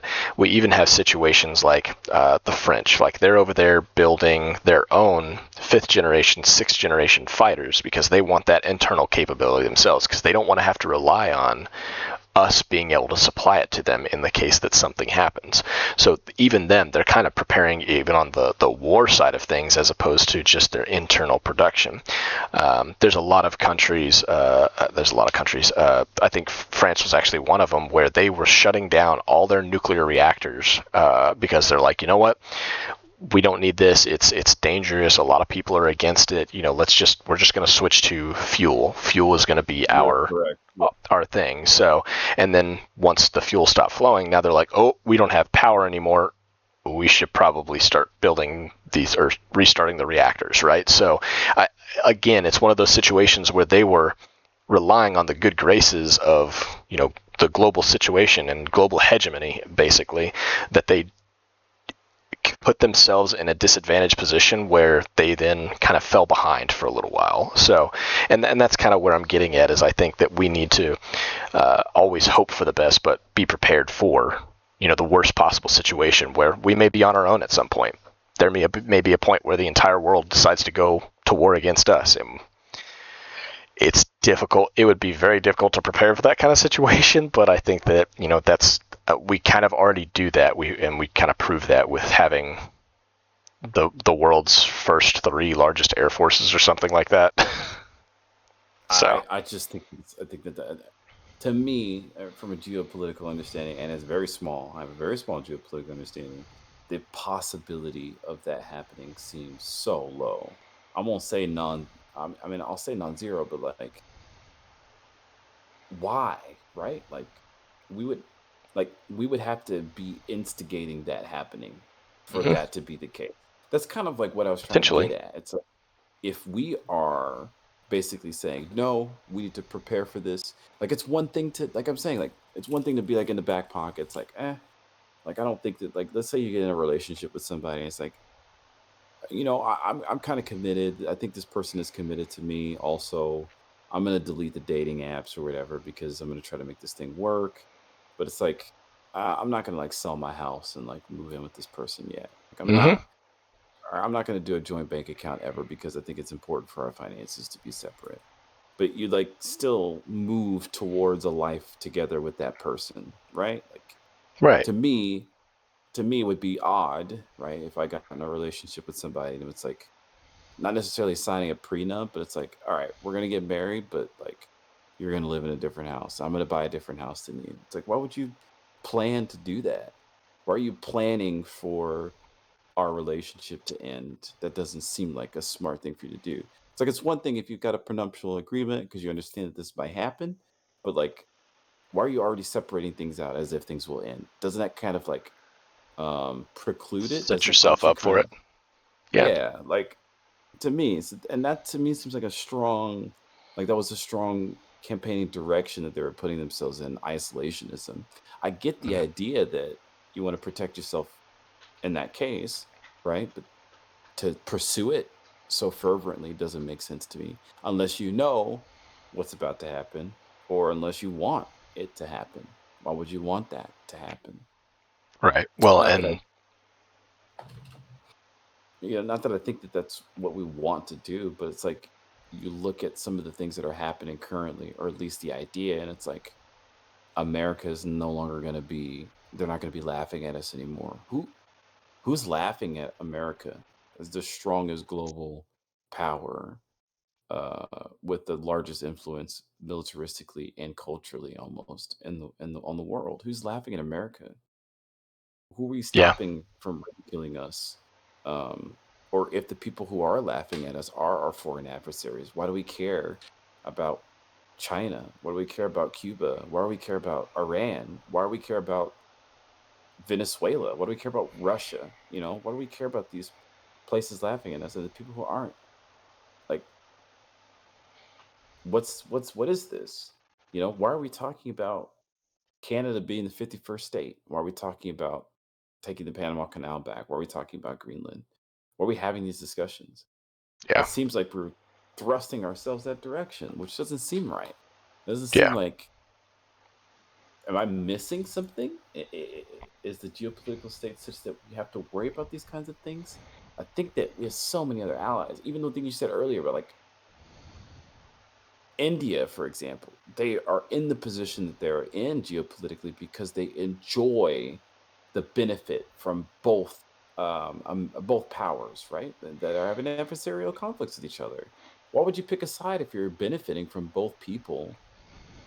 Period. You're the middle kid. Like, it's like being the middle child, and like the youngest is fighting with the oldest. It's like, hey, if you come and you take my side, I'll give you some candy. Oh, well, you come on my side, I won't beat you up. It's like, well, hey, I'm not going to take either side because I might not get out of those benefits, but I'm also not going to be hated by the other person. Like, let's not take sides here, right? Like, you would want to be putting yourself in that position. So even them, it doesn't make sense. Why would everybody turn on us unless we instigated that from happening? Are we doing that? Is that the goal? Doesn't make like I don't get that. To me, in my opinion, it doesn't make sense to me.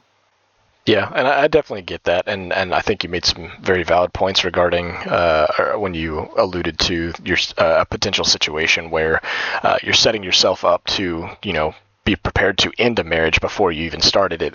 I think that's a great example, but I think that it's in that kind of situation. I certainly wouldn't want to be the one that's doing exactly that either, but also we run into, I guess the flip side of it would be the same, or would be to compare to World War One, World War Two. I guess maybe less so World War Two, but more World War One.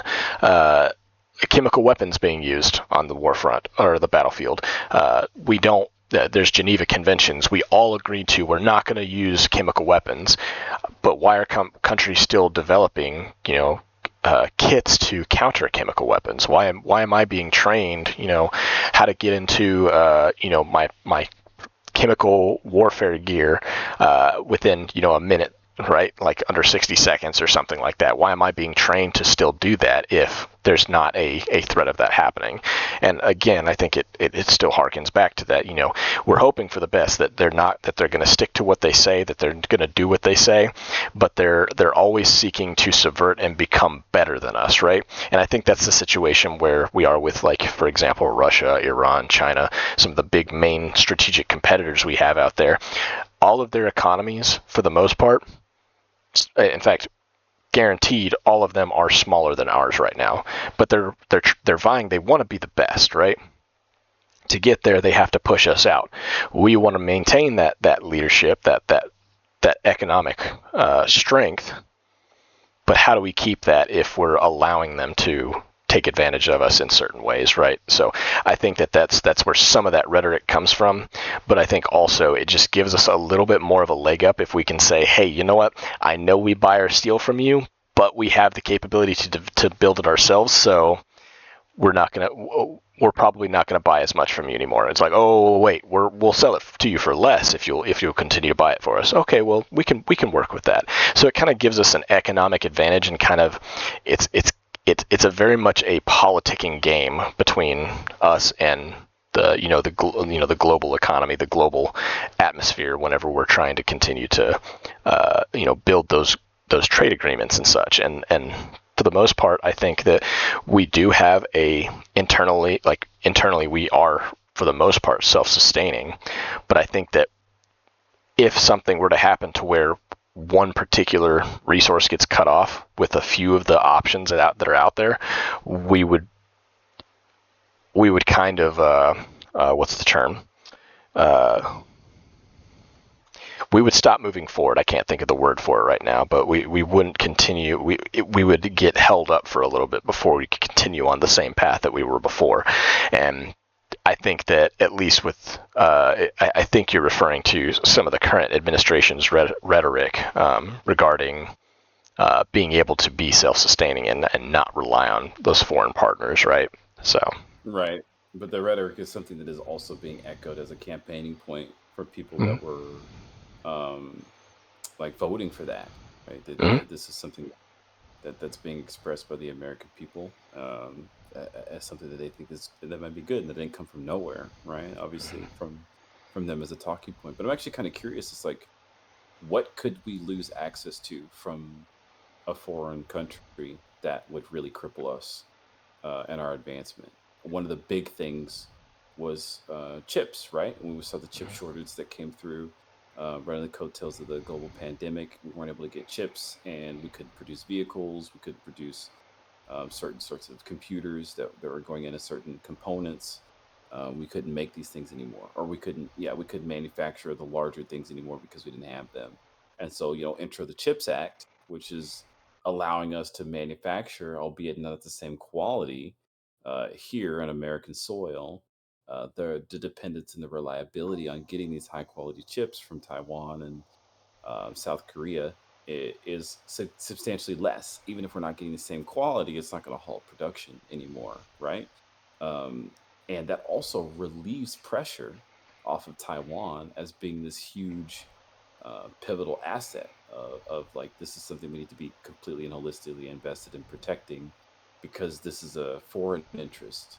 So to me, that I get that aspect of it. That makes a lot of sense for that particular resource. We've done that. So what's next? What's the other thing? What else could we lose access to that would put us backwards?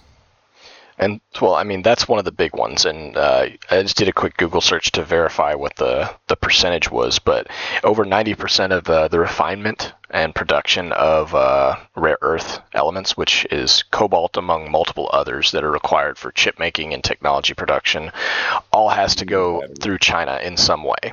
Like, it has to go through them to be refined, whether it comes from them originally. I think they said 60% of the world's rare earth minerals get mined in China, but they refine like 90 to 95% or something like that. And that's where the risk comes into play, because they could turn around and say, we're cutting off all of it. Okay, well, where's the rest of it come from? Okay, well, I think Australia creates some. I think there's some that gets made or mined in Africa. But Talking but right now, yeah. but China's not, or we're not the only ones that uses that stuff from China. So if that's the case, then then we have to share with multiple other countries that are also trying to use these rare earths to be able to create technologies in advance, and then we are kind of put into a stranglehold or stonewalled by the fact that we just don't have access to the materials we need, which gives China it will likely give China like a military advantage or an economic advantage, or beyond that, because of their partnerships, probably goes to like Russia or something like that. And I think that's where that kind of, and I think there's more things as well. I'm a little more spun up on the rare earths situation because of my history. So Right. But even with the rare earth things, to your credit, that China is losing its hold globally as being the primary source of rare earth metals. right, but it's At least in because of the situation we were just talking about. well, Because sure, but that's been happening, right? And I don't disagree with that. But you're saying like now, if we lose access to China, that cripples us, right? But it's n- like, but not anymore, oh, but it was a thing about 6, 7, 8 years ago. okay. So if that is something that's not happening anymore, then what is it? What's like my question stands like, what do we stand to lose now that would set us backwards or would stop us in our tracks? No, but my point was that that's just the proof of concept. Like what I was explaining was, we noticed that this was a problem a few years back, and now we are starting to get to the point where China is not the only producer for it. We're getting back to that point where we don't need China to do that. So in the case that something happens, we still have access to it, so we're not cut off completely, but we're not and we're not self-sustaining, but we're a little bit closer to being able to not have to rely on them to receive something that we need, if that makes sense. So again, the idea is not necessarily to be completely self-sustaining, because we still want to rely on other partners and have a reason to continue to trade and interact with them. But we don't want to get put in a position where they're like, okay, listen, we control 100% of the world's gold, silver. You can't have any of it because we've monopolized it, and we don't think that you need any more, because we need that. Whether it's used to force our hand into something else, or try to force us to do something that they want us to do, or something along those lines. The leverage that it's associated to it, or the same sorts of economic leverage that our current administration is threatening to use to get other things they want. Which I already agree with. I agree. I think we're on the same page with that exactly, and I think that that's headed in that direction. So if we already are moving to that point, my question is, what's left? What's left that's leading us in a position to think that this needs to be something that we need to be focused on, or that we're campaigning on, or that the idea is something? Is it just a campaigning point and we're not really going to have anything left to do? Or what is it? If it's not rare earth metals anymore, because we're peeling back on that, both on a global scale and then also internally in America, it's no longer chips. So the chip manufacturing has a hold in America as well, and some of the other places.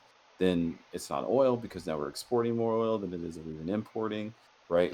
Also drill baby drill, right? So what is it? What could be left, right?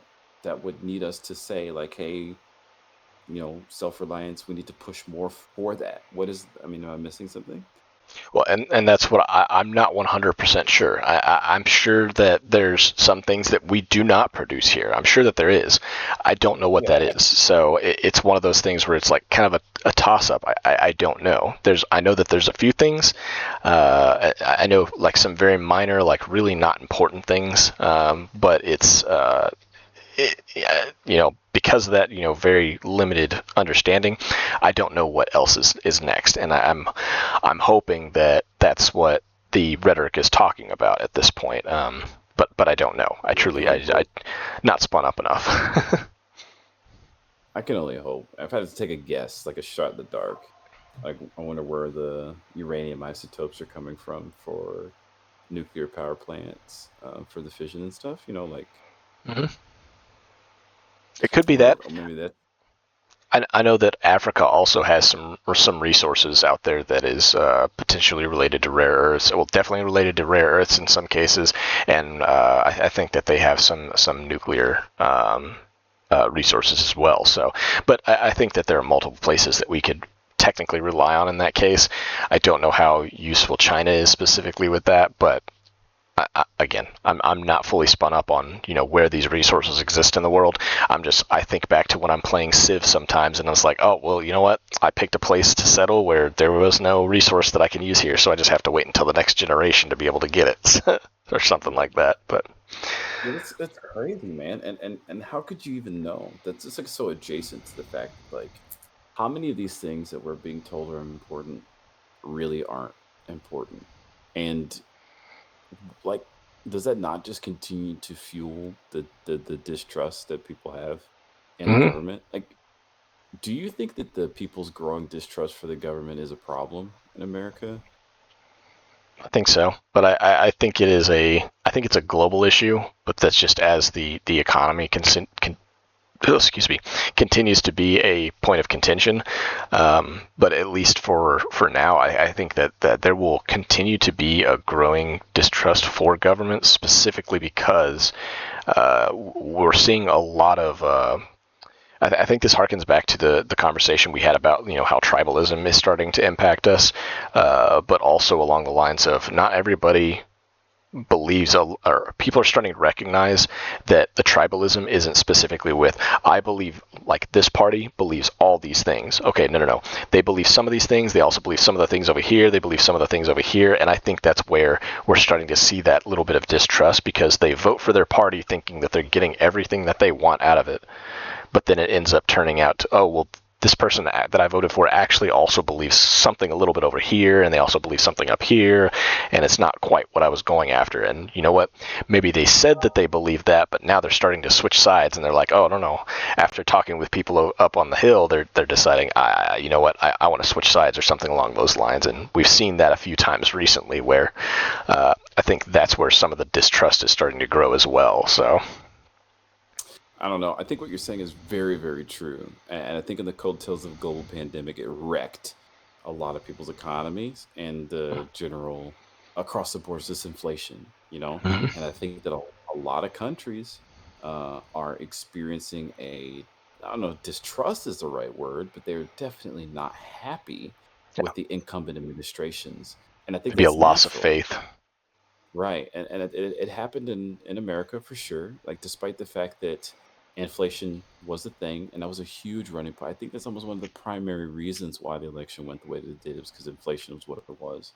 But we had one of the strongest economies coming out of the global pandemic, and it just didn't matter because it doesn't feel that way because of inflation, right? And that's a necessary proponent and a huge campaigning point. You look at the things that day one that Trump was talking about, how many lines he gave to dedicated to certain things, like he put like 9 sentences for the transgender stuff, but like only 1 or 2 sentences for fixing the inflation because there's not a solution for that. And in fact, like inflation isn't something that you like really you don't want 0% inflation, right? Like inflation's a rate of change. You're going to get inflation. It's a natural product of the economy, the things that are moving, right?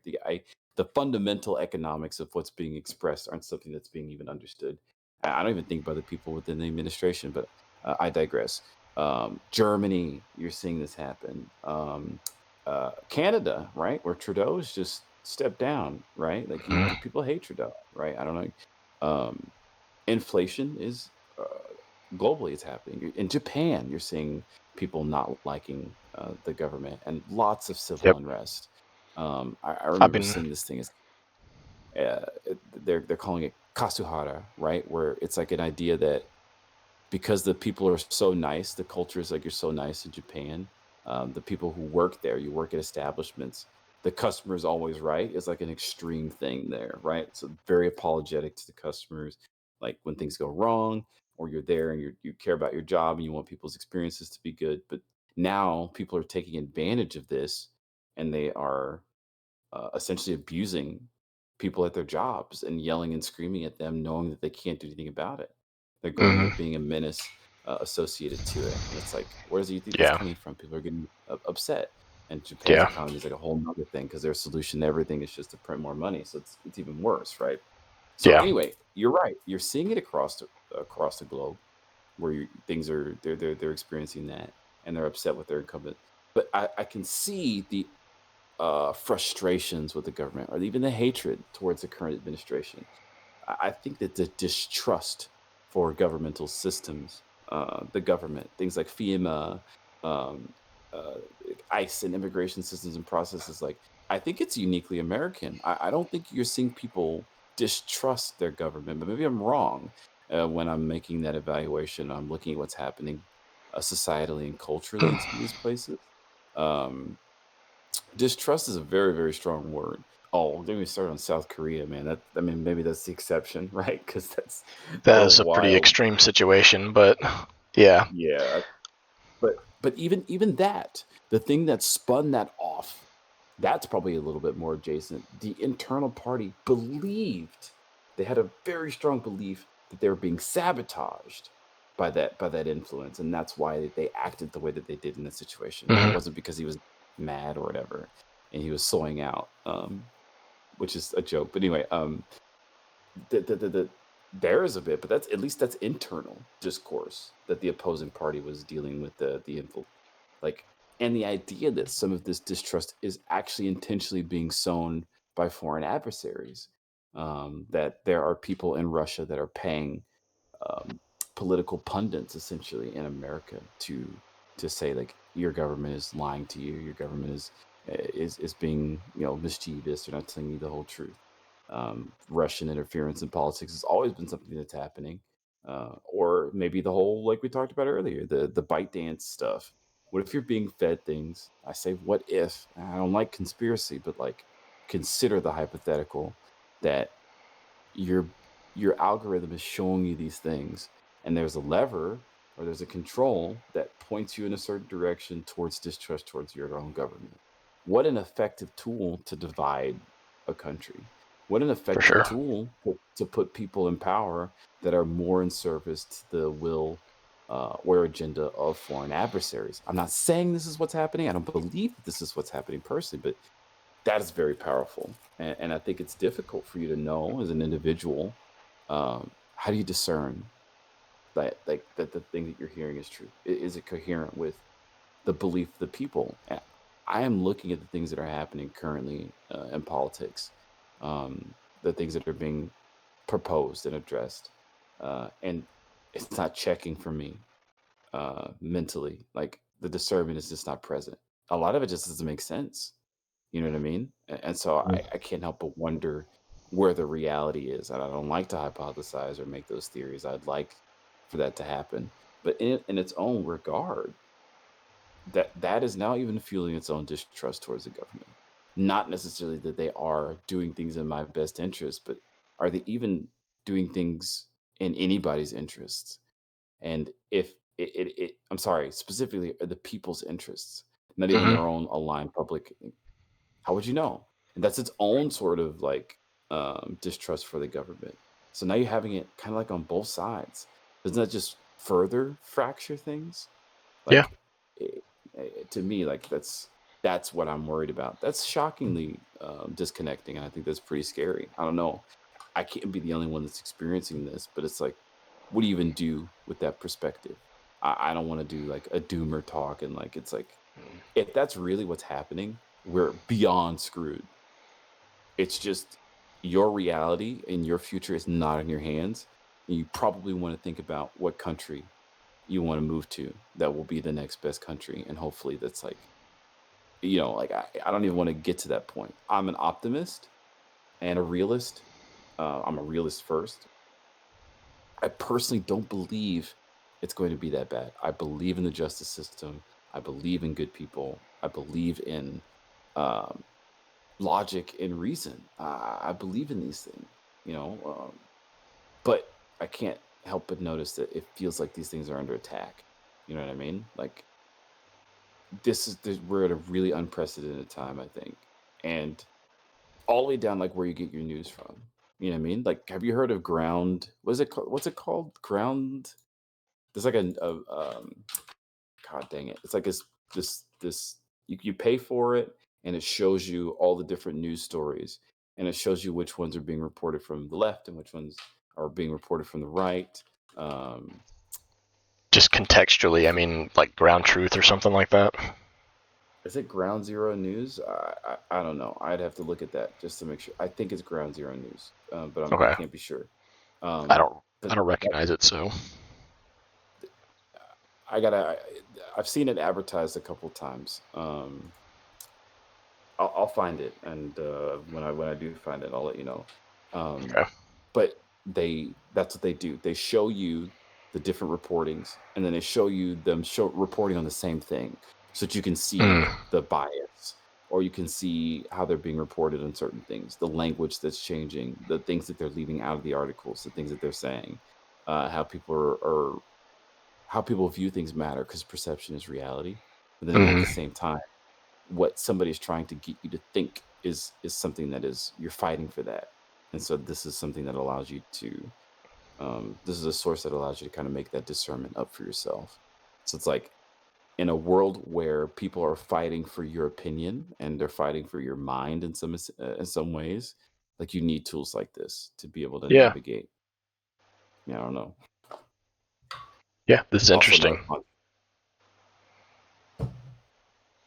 Yeah. I just you know. pulled it up to find out what the or that the ground truth news, or it's literally ground dot news, but Oh, okay. very very interesting.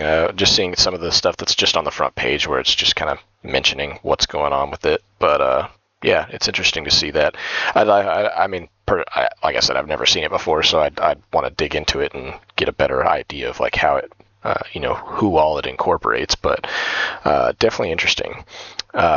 But yeah, regarding your point, I don't think you're wrong. I think that I think you're definitely being realist about it. Um, I think the difficulty is recognizing that not everybody is out to get you, and that's the difficulty I think a lot of people are having nowadays. Just because they're already struggling and because of the situation, they make everything that you're going to be hearing right now is either going to be majorly in favor of you or majorly against you, because that's the reality of the news cycle and like how they get views, how they get attention, because what I mean, something that one of the big things we've been noticing is that a lot of the major news agencies that we've been seeing, like CNN, MSNBC, they're losing a lot of their following, and because of that, people are starting to move towards podcasts and towards vodcasts and people that are just talking about what's going on, and they'll give their opinions, but I think a lot of people do. Tend to like talk about, hey, this is what's happening. But I think they're just people are redirecting who their trust is in nowadays because they've recognized that a lot of the agencies that they have trusted for such a long time have not been giving them the full truth or have been avoiding giving them the full truth, and that's where I think that's also playing into everybody's distrust of the government as well, because they're kind of viewing the news agencies and the government as kind of a singular entity that is kind of in charge of what they do, or giving them the information that they need to be able to make decisions based on, and everybody's frustrated, obviously. But yeah, that being said, I mean, yeah, that's such an interesting shift. Like you go away, and I think that's too like big, like big pharma, big tech, big news, big food. You know, big food is the one that kind of that's. Oh, I can't believe the first time I heard big food. It's like the idea that big is bad and these systems don't actually care about the individual and they have their own like perspective on things. Like they have this agenda and you can't get in the big agenda. It's like the whole like the man from like the early 80s, like 70s. yeah, But like they kind of regurgitated in, I think, in a bit more of a sinister way, because it's like weaponized. It almost feels like now. Like I can't be 100% sure, but anyway, this definitely. is all a part of my opinion. It's all like a part of this wave, and like as a result, you get a lot of very very deleterious ideas that are being unregulated and unsurfaces. Like, have you heard about raw milk? I don't think Yeah, so. so like there are people that believe that drinking unpasteurized milk is better because uh, f- what is their I forget their position exactly. I forget why they think that it's better, but it's analogous with the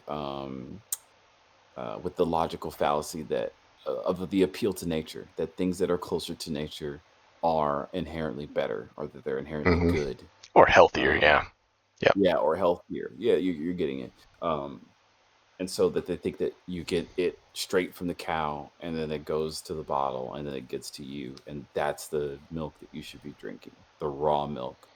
uh Forgetting the whole point of pasteurization and how it helped. And so you see this whole process, and now people are getting Yeah. hurt because they're consuming raw milk. And hmm you know it's not too dissimilar or not too different from I mean, I guess it depends on how you want to look at it.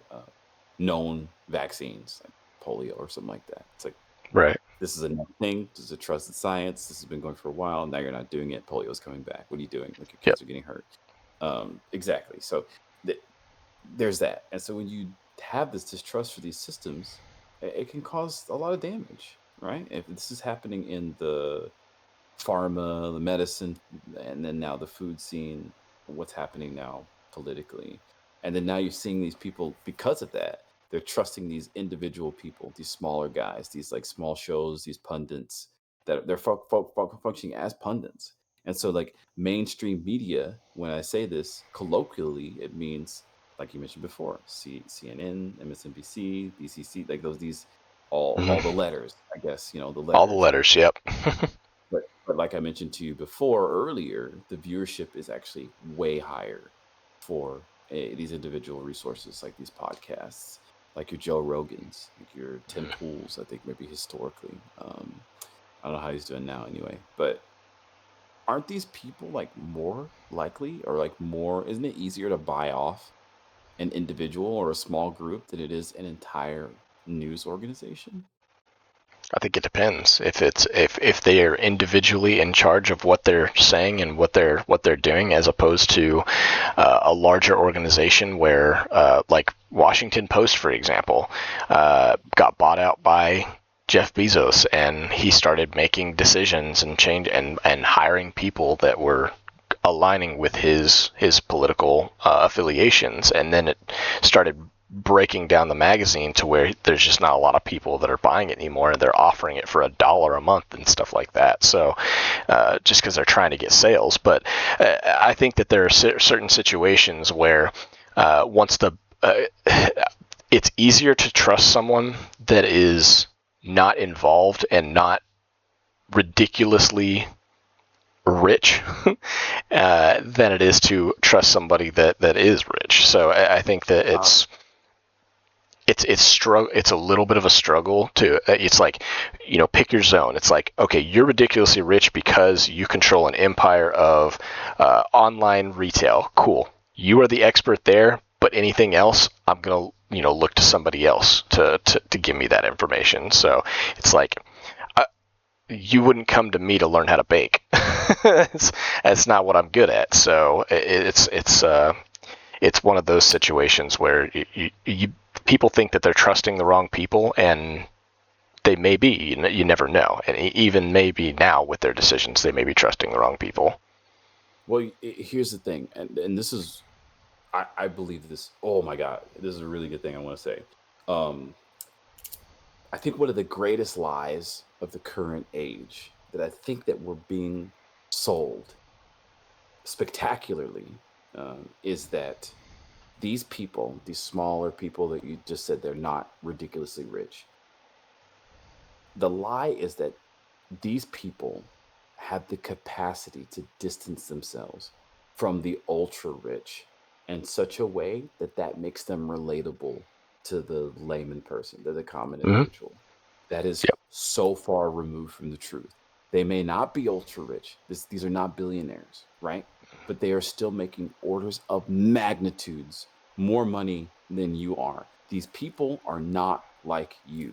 These people, Mm-hmm. they experience life different than you Mm-hmm. because of the amount of money that they make. To have people go and say like, don't ever let anybody sell you this lie, because I hate seeing them try to do this. This is crazy to me.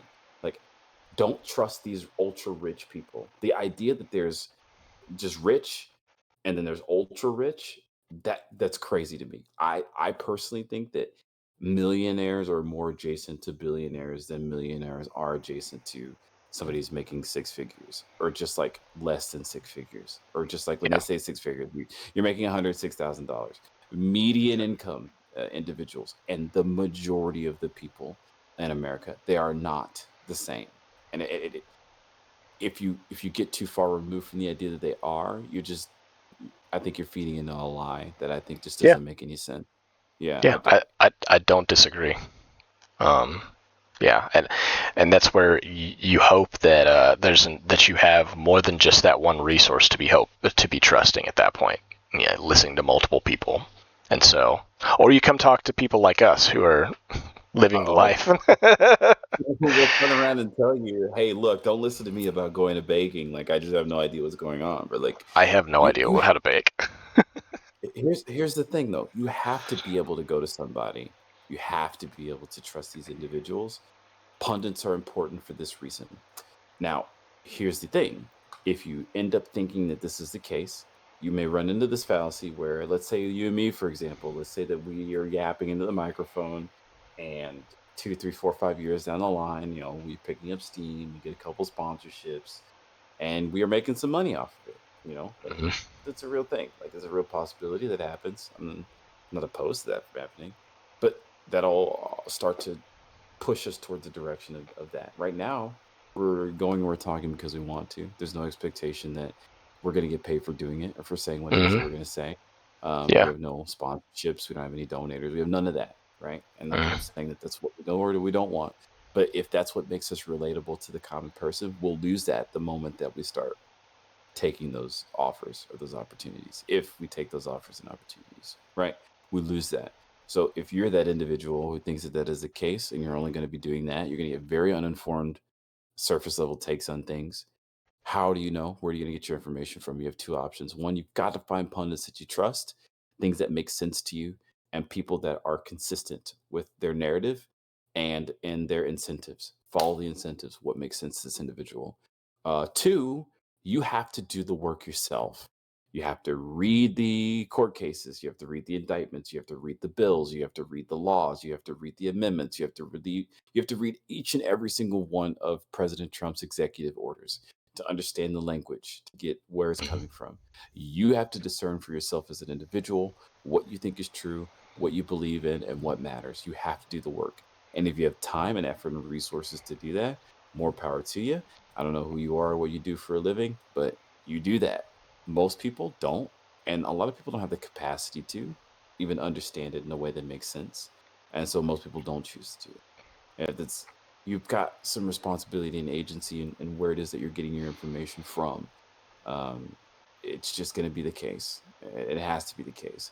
What's more important than where you get your information from is your ability to discern whether or not that information is real, relevant, true, and what that means to you. And a lot of the times, it's like try to get stories from both sides, try to understand things from every angle. Um, Spend some time thinking about the good points for the people who don't agree with you. Spend some time thinking about the bad things that of the things that you already agree with, and challenge why it is you believe in these things and why it is that you think these things. You have to do this, and I think now it's more important than it ever has been in a world where it's more difficult to know what's true, what's happening, if the people that you're talking to and interacting with are even real, if the stories and the news and the images that you're seeing are even real. You have to stop and ask yourself, does this make sense to you? And then know that you're going to get fooled sometimes, and that's okay. You just learn and you try to move forward. And like, if you think that it doesn't matter to you, or if this is talking, like, maybe somebody's listening to this or watching this is in another country, they're looking at America and they're like, that'll never happen to us. um America's on some stuff. You may be so far wrong that it is that it's comical, right? Like, you have to understand how these things happen, and it's not a figure of Americanism that makes these things. Maybe it's a figure of late stage capitalism. And even if your society is not built on capitalism, a lot of capitalistic trends still exist in societies that interact with capitalism. So it's like, you got to be aware. You've got to be aware of that. I don't think there's any getting around that, because one day it will come to your doorstep. I hope that it never does. Maybe it won't, but it could. And then what are you going to do? What decision are you going to make? Who are you going to vote for? Where are you going to go? Right? Like, you got to answer those questions. I think that's the tough part, and that's the scary part to me personally. Yeah, definitely be ready to admit when you're wrong as well, because that's the important part of being able to progress yourself. If you just stay being wrong, you're going to stay being wrong. You're not going to improve from there. But yeah, that's pretty much all the time we have for tonight. Really appreciate y'all being here. Thank you so much for watching. If you made it this far, it's fantastic. If you liked what we talked about tonight, if you dislike what we talked about tonight, there's a little button right under the video there that's a little thumbs up or a thumbs down. Choose whichever one makes sense. If you want to continue hearing a few of what we've talked about before, there's another button that says subscribe with a little bell next to it. You can click on that and it'll notify you when we do post a new video. Really appreciate, once again, you guys being here.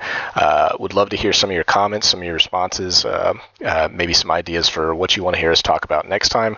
And we'll be looking forward to seeing y'all there, or seeing y'all in the next video.